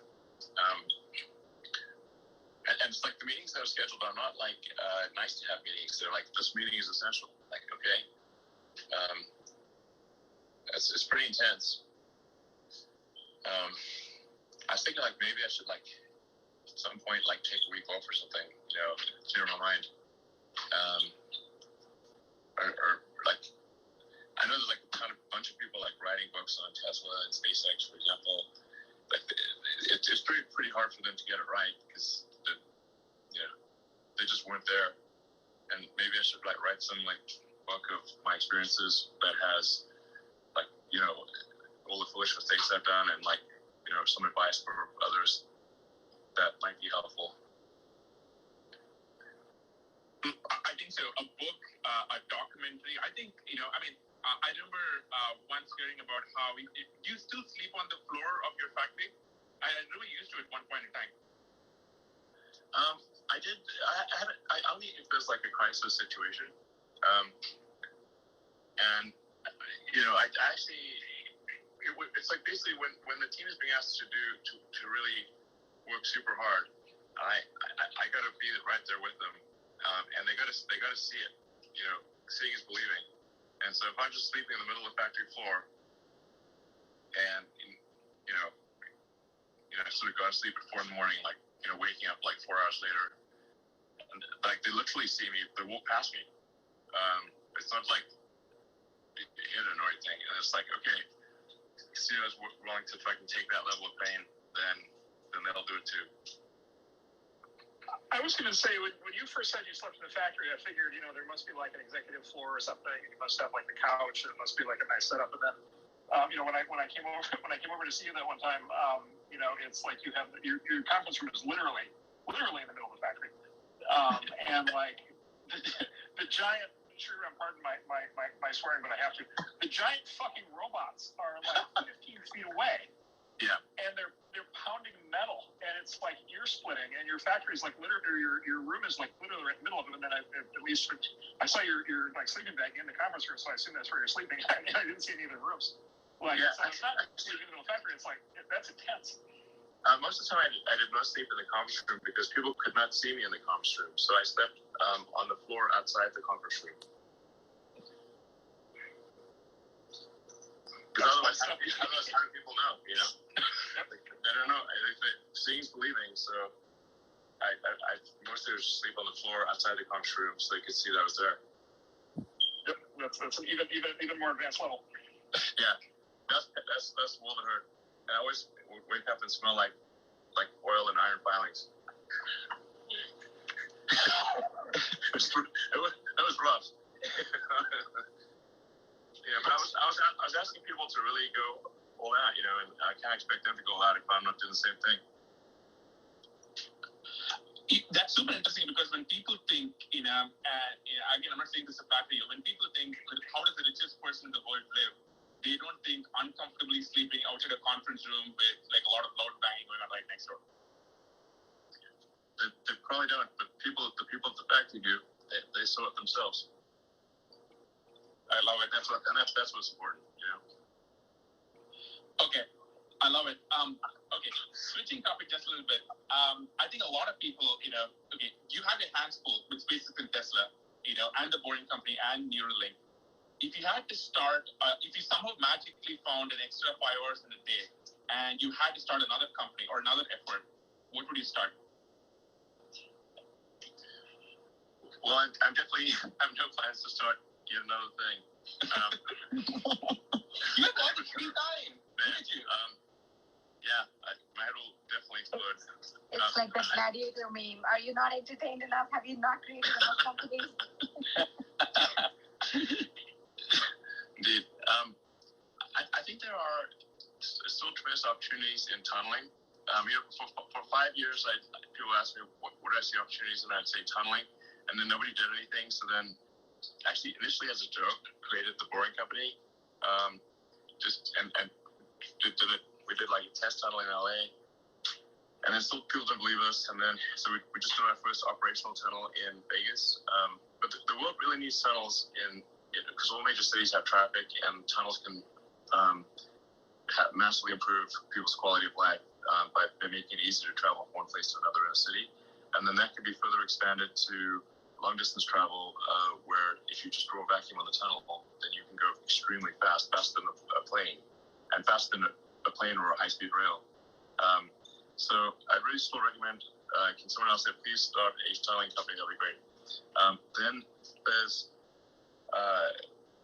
RNA or mRNA, basically synthetic viruses, which is we've seen put to good effect with Biotech and Moderna. But I think people don't quite appreciate that what's actually going on is the digitization of medicine. So it's where you can just literally, create an RNA or DNA sequence like a computer program, and then encapsulate that in a you have to multiply it many billions of times, and encapsulate that in a lipid shell, so it looks like a tasty treat for your cells, and you can literally do anything. This is absolutely the future of medicine. You could probably figure out how to turn someone into a literal butterfly. Okay, your cells are biological computers. They execute just like sort of an old school computer where you feed it like if you feed it a tape, or a punch card.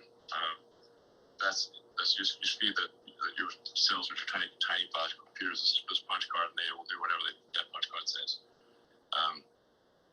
So that was probably a big eye opener for 2020 of just the understanding the potential of RNA, and then just super randomly, Tesla actually is making a fairly advanced RNA sort of microfab or something where currently for CureVac, but we're open to making it for other companies as well. Wait. I don't think I'm not sure I understand this. Why is Tesla making RNA fab? It's super random. So, like about a little over 4 years ago, we acquired a company in Germany, primarily for they're very good at automation. They're called Groman, and they're in southern Germany near basically a city of Rome. And at time of the acquisition, they said look, we're willing to be acquired, but there's just a couple of projects that we think, even though they're not related to automotive, we really like to continue if you don't mind. The two projects were one is this tiny chip analyzer, or a thing with tiny wires for analyzing chips that Intel needs from making CPUs, and then another one was this biotech thing it's basically there's three parts to it. There's a DNA multiplier, an RNA multiplier, and something which puts then the lipid shell on the RNA sequence. We're on version 3 of it now, and they said could they keep going? So if you keep it under 10% of resources, no problem, you can keep going. And then it turned out it may actually be useful. I just love that you accidentally found yourself with an RNA fab. By the way, you've been talking a lot about how mRNA obviously has been key to the Moderna vaccines and all the COVID-19 vaccines, which brings me to COVID. Let us say somehow magically tomorrow you were running the vaccine effort, the distribution effort right now. What would you do to get the vaccines out? Specifically around the delivery of the the logistics side, which we just don't seem to be doing a really good job across the world. So what would you do differently there? Well, I don't have good insight into the situation as it stands, but I think relaxing the requirements on it, there's like seems to be there are too many requirements of who can get the vaccine.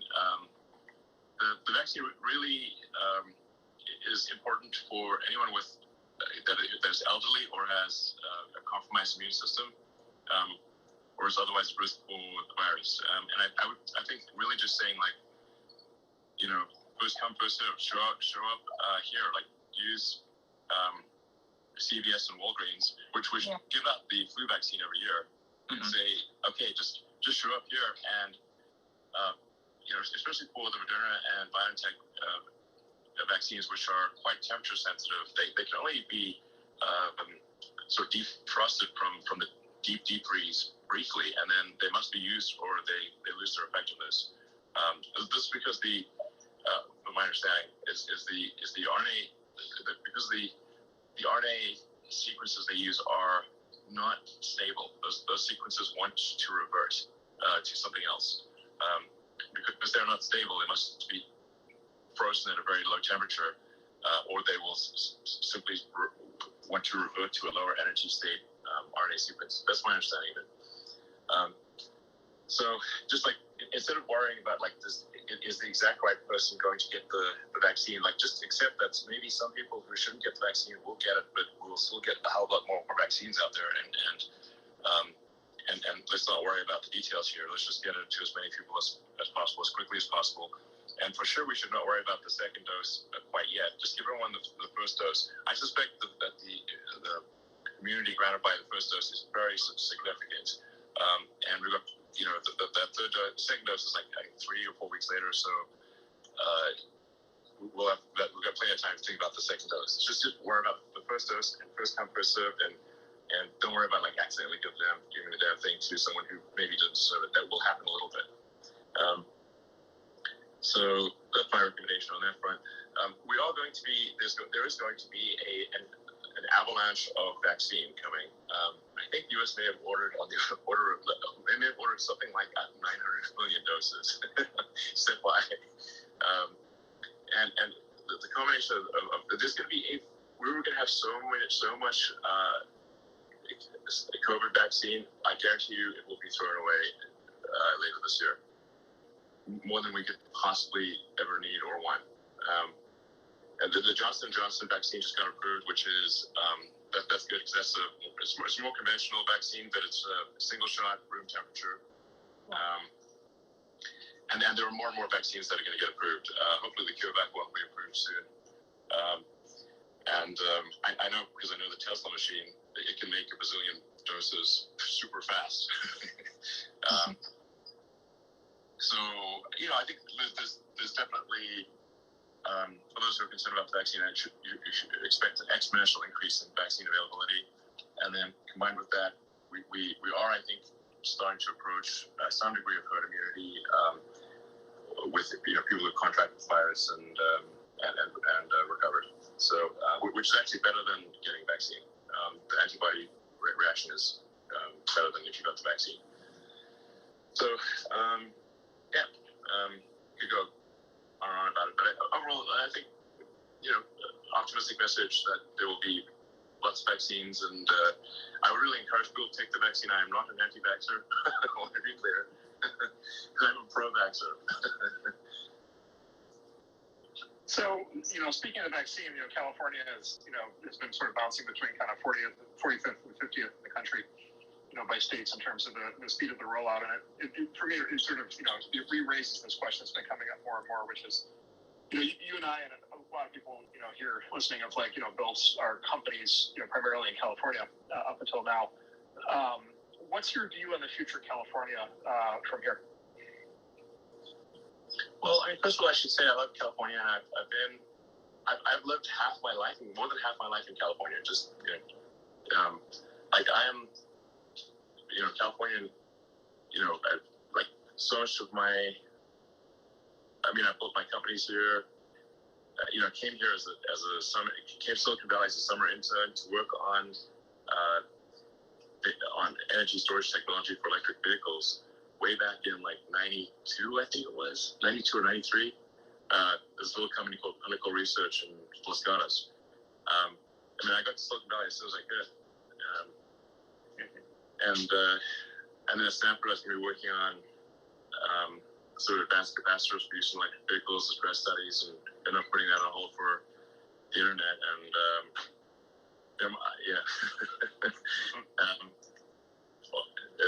trying to get a job at Netscape, by the way.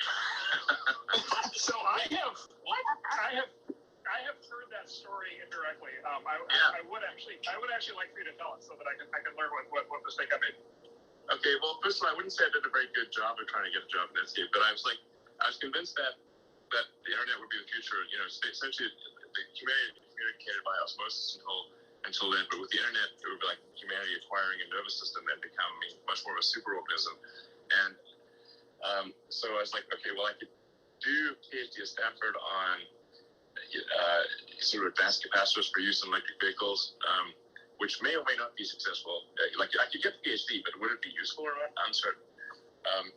Or I could be part of building the internet, which was so it's either like do a PhD and watch the internet get built right in front of me, or put grad studies on hold and try to help build the internet in some way. And you're basically the only internet company. So I sent my resume and I was like, then thinking of feedback, and then I tried hanging out in the lobby, but I was too shy to speak to anyone. And I was like, man, what a charlatan I am sitting in this lobby. Wow. And then I just started writing stuff for myself because I was like, okay, well, I'll just write stuff for myself. And I actually wrote the first maps and directions on the internet. I'm not sure how many people are aware of that, but the first maps, directions, yellow pages, and white pages. I wrote it personally. It's just me on my computer. And when we started our first company, we only had one computer. So the website only worked during the day because I was coding at night, and the server ran during the day. That was quite an adventure, that's for sure. Yeah. So I just want to let you know that the next time you show up at one of my companies and hang out in the lobby for an internship, you're going to get an internship. Wow, thanks, man. Yeah. But only if you get the stuff running 24/7, like you can't slack off at night. No sleeping outside the controls. That's not okay. Yeah. We will provide you with not just one but 2 computers. Nice. Okay. I want to wrap up with some light questions for you, which I think a lot of people are curious in. What are you watching on TV? What are you reading right now? Well, I just finished watching The Last Kingdom, which I think is a great piece of mostly accurate historical drama. There's Cobra Kai, which is if you grew up in. It's so good. It's so good. It's such a sick burn that show. My goodness. They just like turn the knife constantly.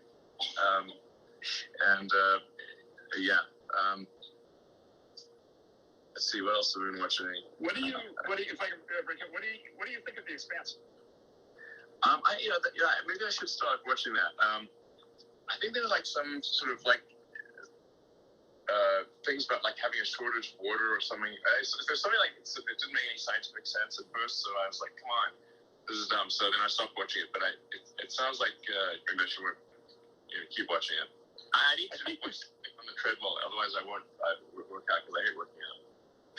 Yeah, I think you'll find. I think season 4 now. I think you'll find it's apparently. I think you'll know more than I will, but the sort of most accurate representation of what actual like interplanetary travel would be like. Once it's sort of made routine. And by the way, the politics that flow, right? And so it sort of sets up a 3-way battle between basically Earth and Mars, and then the asteroid belt, and kind of gets into all that. It's not as much in the future. I would say that would be a good outcome because it means that humanity's actually made it out there. As long as they're not annihilate each other. Besides the Expanse, what do you recommend? I think I've got one for you. No, I just got to bring one up. Devs, spelled DEVS. Yes. if you have not seen Devs, Dev is definitely the show for you. And I will not say any more, but you will enjoy it. All right, Devs. A game that's pretty good is Mythic Quest. Yes. Amazing. Oh my God, my favorite. Best after TV show. Yeah, that's a good one. Did you see the Ravens Banquet, the most recent one? Yeah, it's great. So good. Have you seen Tenet yet? The new Christopher Nolan movie? Yes, it's pretty good. Wow. Okay. And did you understand Tenet? Well, I think if you think too hard about Tenet, it's not going to make maybe complete sense. But I enjoyed the movie. It's funny because that's kind of what Nolan said too in one of the interviews. He said, just don't go deep into it. Just enjoy it for the movie. And 4 hours later, I emerged from Reddit being I still don't entirely get it. So I should have just just skimmed through it and just watched it for the fun of it. Yeah, exactly. Okay, Elon. I think you don't want to take up too much of your time. This has been amazing.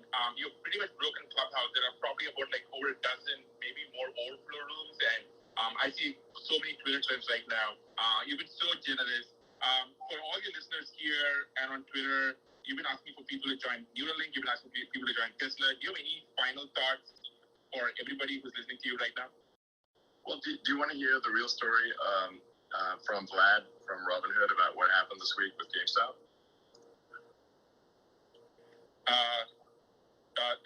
Sure, go for it.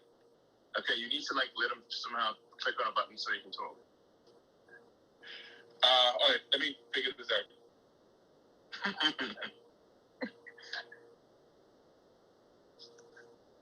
While we're figuring it out, Elon, why don't you talk to us about Hitchhiker's Guide to the Galaxy, since you mentioned that right at the beginning?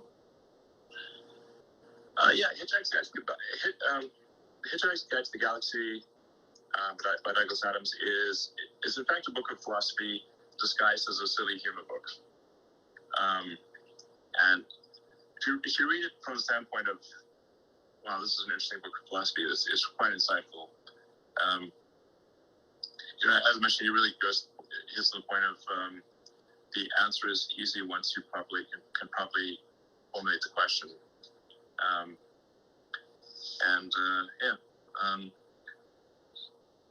I like the fact that the ship is powered by infinite improbability. It's called the Heart of Gold. Yeah. It's he makes fun of bureaucracy. In fact, Earth essentially gets destroyed by a sort of clerical error or essentially, they basically decide that they need to have an interstellar highway, and that Earth's in the way, and so they post the fact that Earth needs to get destroyed for this interstellar highway. But of course, it's posted on an alien bulletin board that no one on Earth can access, and so then they're surprised when people on Earth are unhappy about this.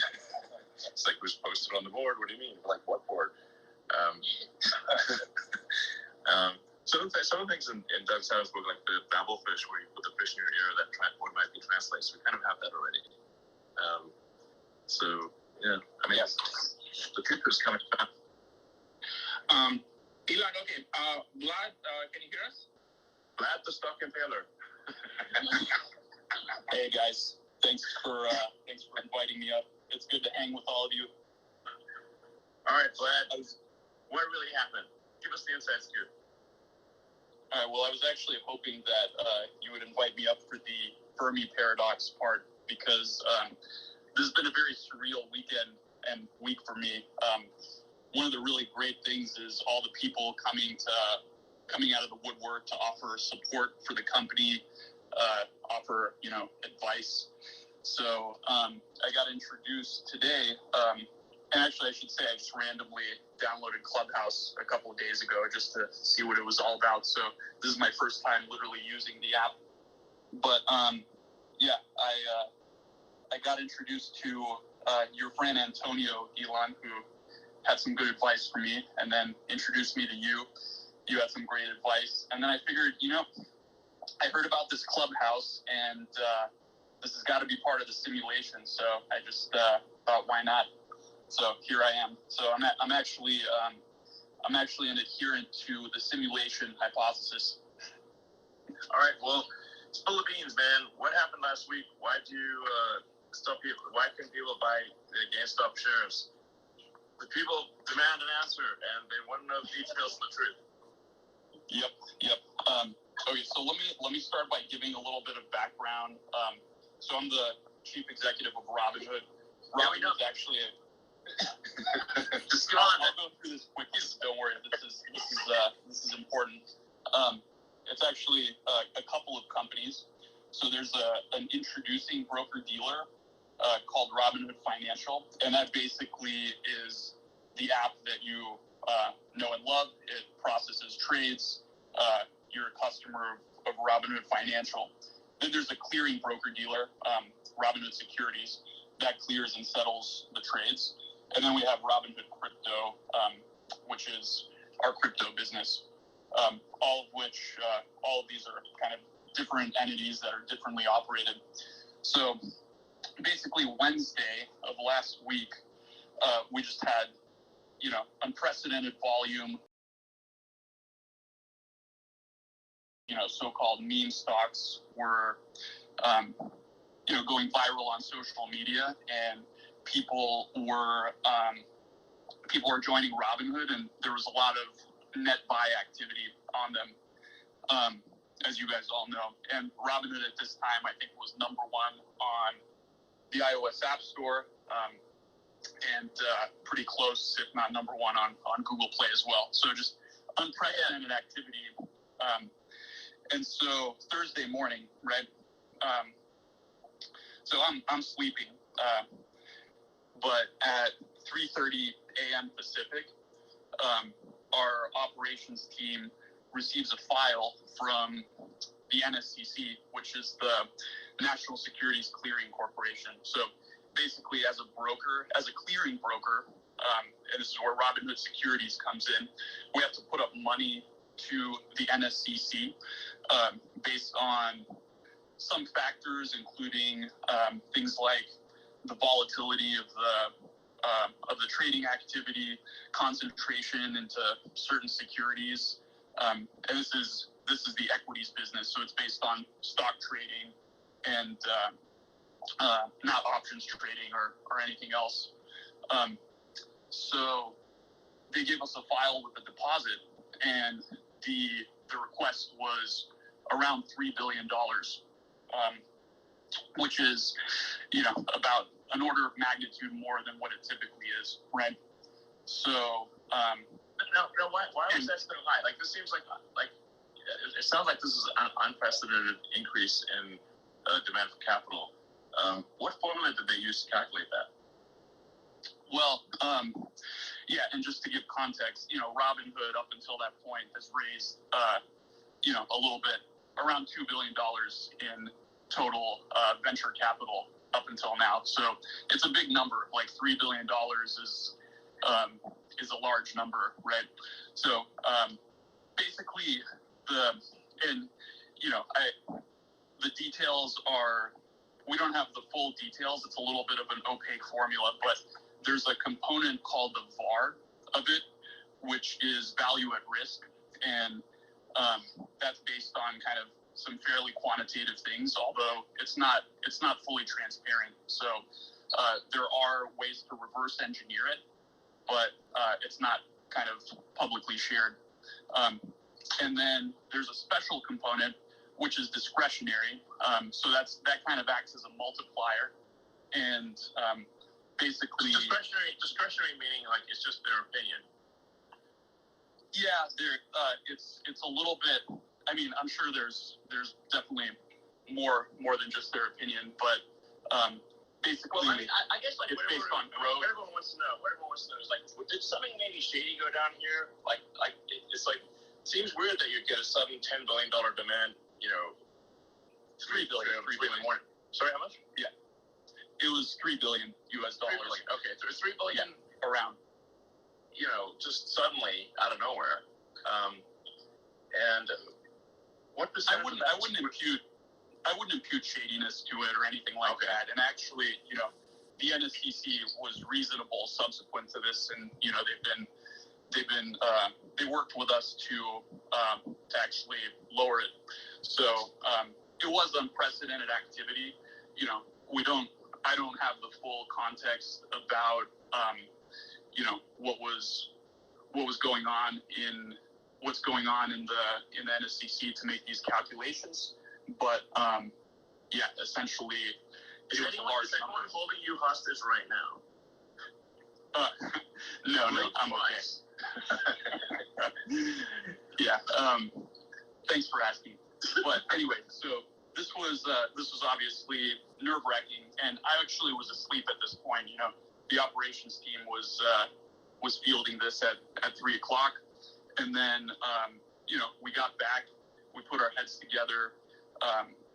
Our chief operating officer basically said, "Look, let's call up the higher ups at the NSCC and kind of figure out what's going on. Maybe there's some way we can work with them." And basically, there was another call, and they lowered it to something like $1.4 billion from $3 billion. So, okay, we were making some progress, right? And then, but it's still a high number. And then we basically proposed, well, let's explain how we plan to, let's explain how, we'll manage risk in these symbols throughout the day. We proposed marking these volatile stocks that were kind of driving the activity, position closing only. And then at about an hour before market open, so 5:30 or 5 in the morning, they came back and they said, okay, the charge is, or the deposit's $700 million, which we then deposited and paid promptly, and then everything was fine. So that essentially explains why we had to mark these symbols position closing only, and also why we knew this was a bad outcome for customers.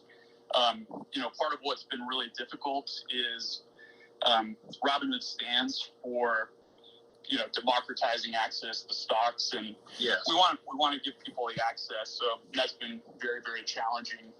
But we had no choice in this case. We had to conform to our regulatory capital requirements, and so the team did what they could to make sure we were available for customers. Who controls this organization, this clearinghouse? It's a consortium. It's not quite a government agency. I don't really know the details of all of that. Okay. But and to be fair, like we were I think there was legitimate sort of turmoil in the markets. Like, these are unprecedented events with these meme stocks, and there was a lot of activity. So there probably is some amount of extra risk in the system that warrants higher requirements. So it's not entirely unreasonable. But we did operational processes to make sure that customers that had positions could sell their open positions, because obviously restricting someone, we got a lot of questions about, okay, you had to restrict buying, why didn't you also restrict selling? And the fact of the matter is, people get really pissed off if they're holding stock and they want to sell it and they can't, right? So I think that's categorically worse. So and lots of other brokers, I think, were in the same situation. Robinhood was in the news, but you sort of heard this industry-wide, right? Other brokers basically restricted the same exact activity. All right, so it sounds like this organization, it calls you up and they basically have a gun to your head, either hand over this money or else. And so, because I mean, like, basically what people are wondering is, like, did you sell your clients down the river, or do you have no choice? And if you had no choice, that's understandable. But then, we got to find out why you had no choice, and who are these people that are saying you have no choice? Yeah, I think that's fair. We have to comply with these requirements. Financial institutions have requirements. The formula behind these requirements, I think, it would obviously be ideal if there was a little bit more transparency so we could plan better around that. But to be fair, we were able to open and serve our customers, and 24 hours later, our team raised over $1 billion in capital, so that when we did open, when we do open tomorrow morning, we'll be able to kind of relax the stringent position limits that we put on these securities on Friday. Will there be any limits? Well, I think there's always going to be some theoretical limit. Like, we don't have infinite capital, right? And on Friday there were limits. So there's always going to have to be some limit. I think the question is, will the limits be high enough to the point where, they won't impact, 99.9+% of customers. So, if someone were to deposit $100 billion and decide to trade in one stock like that, that wouldn't be possible, All right.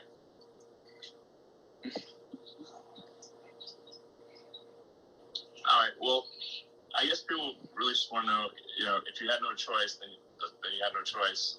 It's an unfair situation. And, then that's understandable. But then whoever put that gun to your head should, be willing to answer to the public. Yeah, listen, and, I know there's processes. This is unprecedented times. And to be fair to those guys, they've been reasonable. So, I think the one thing that is maybe not clear to people is Robinhood's a participant in the financial system, so we have to work with all of these counterparties. So we do get a lot of questions about, why do you work with market makers? Why do you work with clearing houses? Vertically integrating and getting, it's hard enough to build introducing a clearing broker-dealer. Not too many people have done that, but the financial system that allows customers to trade shares is sort of a complex web of multiple parties, and it's hard to. Everyone says, oh, it could be better, it could be improved. It's just the necessity of trading equities in the U.S. that you have to do all these things. To what degree are you beholden to Citadel? Basically, if Citadel's unhappy, then what happens? Yeah, so that, there was a rumor that Citadel or other market makers kind of pressured us into doing this, and now that's just false, right? Market makers execute our trades. They execute trades of every broker dealer. This was a clearinghouse. This was a clearinghouse decision, and it was just based on the capital requirements. So, from our perspective, Citadel and other market makers weren't involved in that. But wouldn't they have a strong say in who got put in charge of that organization, since it's an industry consortium, not a government consortium, or not a government regulatory agency? I don't have any reason to believe that. I think that's just then you're getting into kind of the conspiracy theories a little bit. So I just have no reason to believe that that's the case, Okay. All right. Well, I guess we'll see what happens with future actions. Hopefully that was insightful and at least a little bit entertaining. Are you not entertained? Yeah. Okay. Well, I don't know what to say. First of all, Vlad, thank you so much for jumping on. I know it's pretty late, and thank you so much. Deeply, I appreciate it, and I'm sure everyone in the audience here and watching elsewhere deeply appreciate it. So thank you so much. Really appreciate this. I'm going to wrap this up. Elon, what can I say? Thank you so much. I hope you had a fun time for your first time on Clubhouse. Did you have fun? Yeah, it's great. This is awesome. I didn't even know it existed a week ago, so it seems cool. Awesome. So, would you come back? Yeah. All right.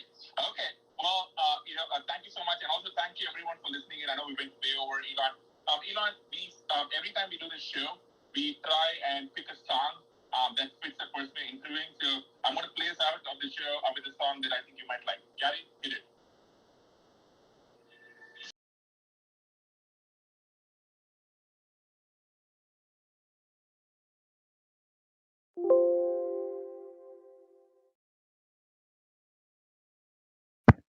Think of that.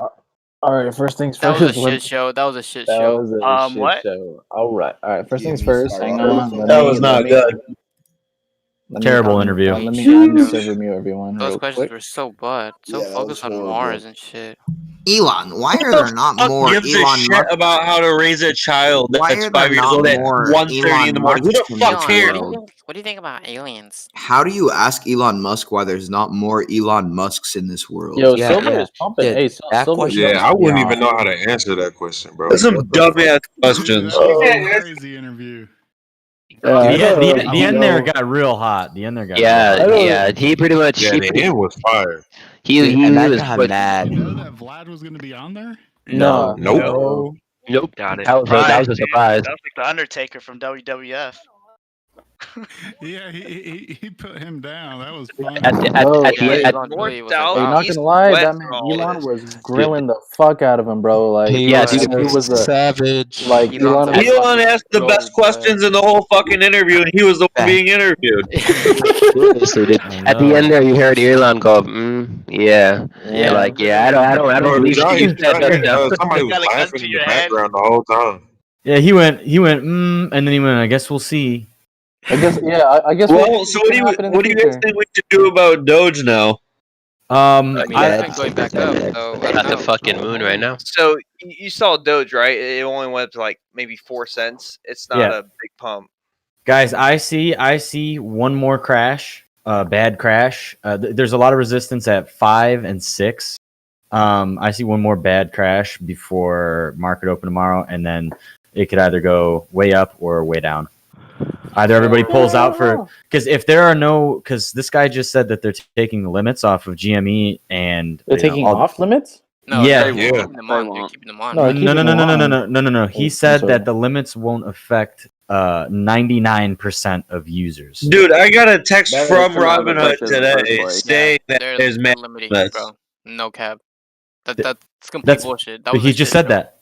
He just said that though. That's not what he said. What he's trying to say is what he's trying to say is the GME buyers are not the majority of people that are fucking on Robinhood. He said that we are a small percentage, and if they restrict GME and AMC and BBB, then everybody else will still do their trades. Hey, who's in it though? Bullshit. Wait. No, they just restricted that shit even more because you know how on Friday it was up to 5 shares you could buy. Yeah. Now it's only 1 share. It's been like that. Should I cut my losses on Doge? Okay. I thought it was 5 shares. I'm sorry. What did you buy it at? I don't buy 2 shares. cents. I bought at 6.8. I buy GME. You bought at options, 6 I'm sorry. cents? 6.8. No, 2. I bought at 2. But I profited because I There's bought at not losses 0.9. then, still bro. Wait, think y'all talking about Doge? You might Y'all as talking well about hold Doge it. or what? Just hold that shit, bro. You bought it cheap. Yeah. Just hold that shit. That's not a loss. That's a profit. If you bought it at 6, I would sell it. I bought it at 0.09, profited, and invested back at 6.8. Dumb as hell. It's down 900. So I'm Yo, up so- 1,200. I mean, he still made profit the second one. You're still Yeah, making if you made profit, Yeah. you do what you do with it. profit. I mean, Come on with it. I've been watching Doge for a long time. I know it's not worth even what it is now. Alright, bro. So not what are gonna you lie. guys' like thoughts now on AMC for tomorrow since that we've seen Hold everything? that shit to the moon. No, hold that shit. Remember, no. Every sentence of that interview is going to be like in a newspaper tomorrow. So Wait, can you guys explain? Back at 40. You gotta remember that the short squeeze fucking people had to fucking buy shares in that short squeeze since Friday close. Remember, fucking AMC held above $9. Might be People had to hitting the buy moon millions tomorrow. of shares. Doge is back at 40, by the way. Boys, looking on that, but yeah. boys, so I honestly boys, think we might be at fucking AMC is gonna $40 a moon share this week, tomorrow. yo. What are we Just- talking about? Wait a minute. Hold on. So can you guys explain? Because I just made the comment about them. Yes, he said he was gonna lift. Y'all gotta stop cutting people off. I'm sorry. Yeah, let Matt talk. He said he was gonna lift. They said they were gonna lift the limits. He literally said that in the call. Well, yeah, but that guy was so nervous. I mean, I don't know if you can really believe much of anything he said. Okay, who's saying he didn't say it? What did you hear then? Because he clearly did said say it. that, bro. He did He say clearly that. said they're gonna lift the limits and it won't affect 90 On Monday. users. Okay. And he said, okay, let's just say. Okay, hey, what did he say then? Yo, shut up. Let everyone talk. Sorry. So then, what do you say then? Theoretically, You have the gun to the head. I'm going off of what's on the app right now. Guys. No. That's what he said, but just because that's what he said on this nothing he said is actually like they're not obligated to do that. Yeah. It's an interview, yeah. and he's nervous as hell, like to get the easiest answer that would go over without Elon questioning him the most. So He avoided so if many. what he said is not actually reality. He really avoided answering the questions, honestly. If you guys go onto your Robinhood account, right, you can look at the notifications that you get from Robinhood. And about an hour and a half ago, right, I got the update pretty much saying that they're going to limit securities for tomorrow. An hour ago. It just gives you the list of GME only lets you buy one share. AMC 10 shares. GME, Yeah. 1 share, 10 shares, 200 shares. Yep. Yes. So on Oh, no, Friday, 700, 20. on Friday, they had 50 tickers restricted. Now they have 8. They have it down And he to goes like on. He goes on this interview and says, "We're not gonna. We're lifting restrictions. We're not gonna affect 99%." That's what he means.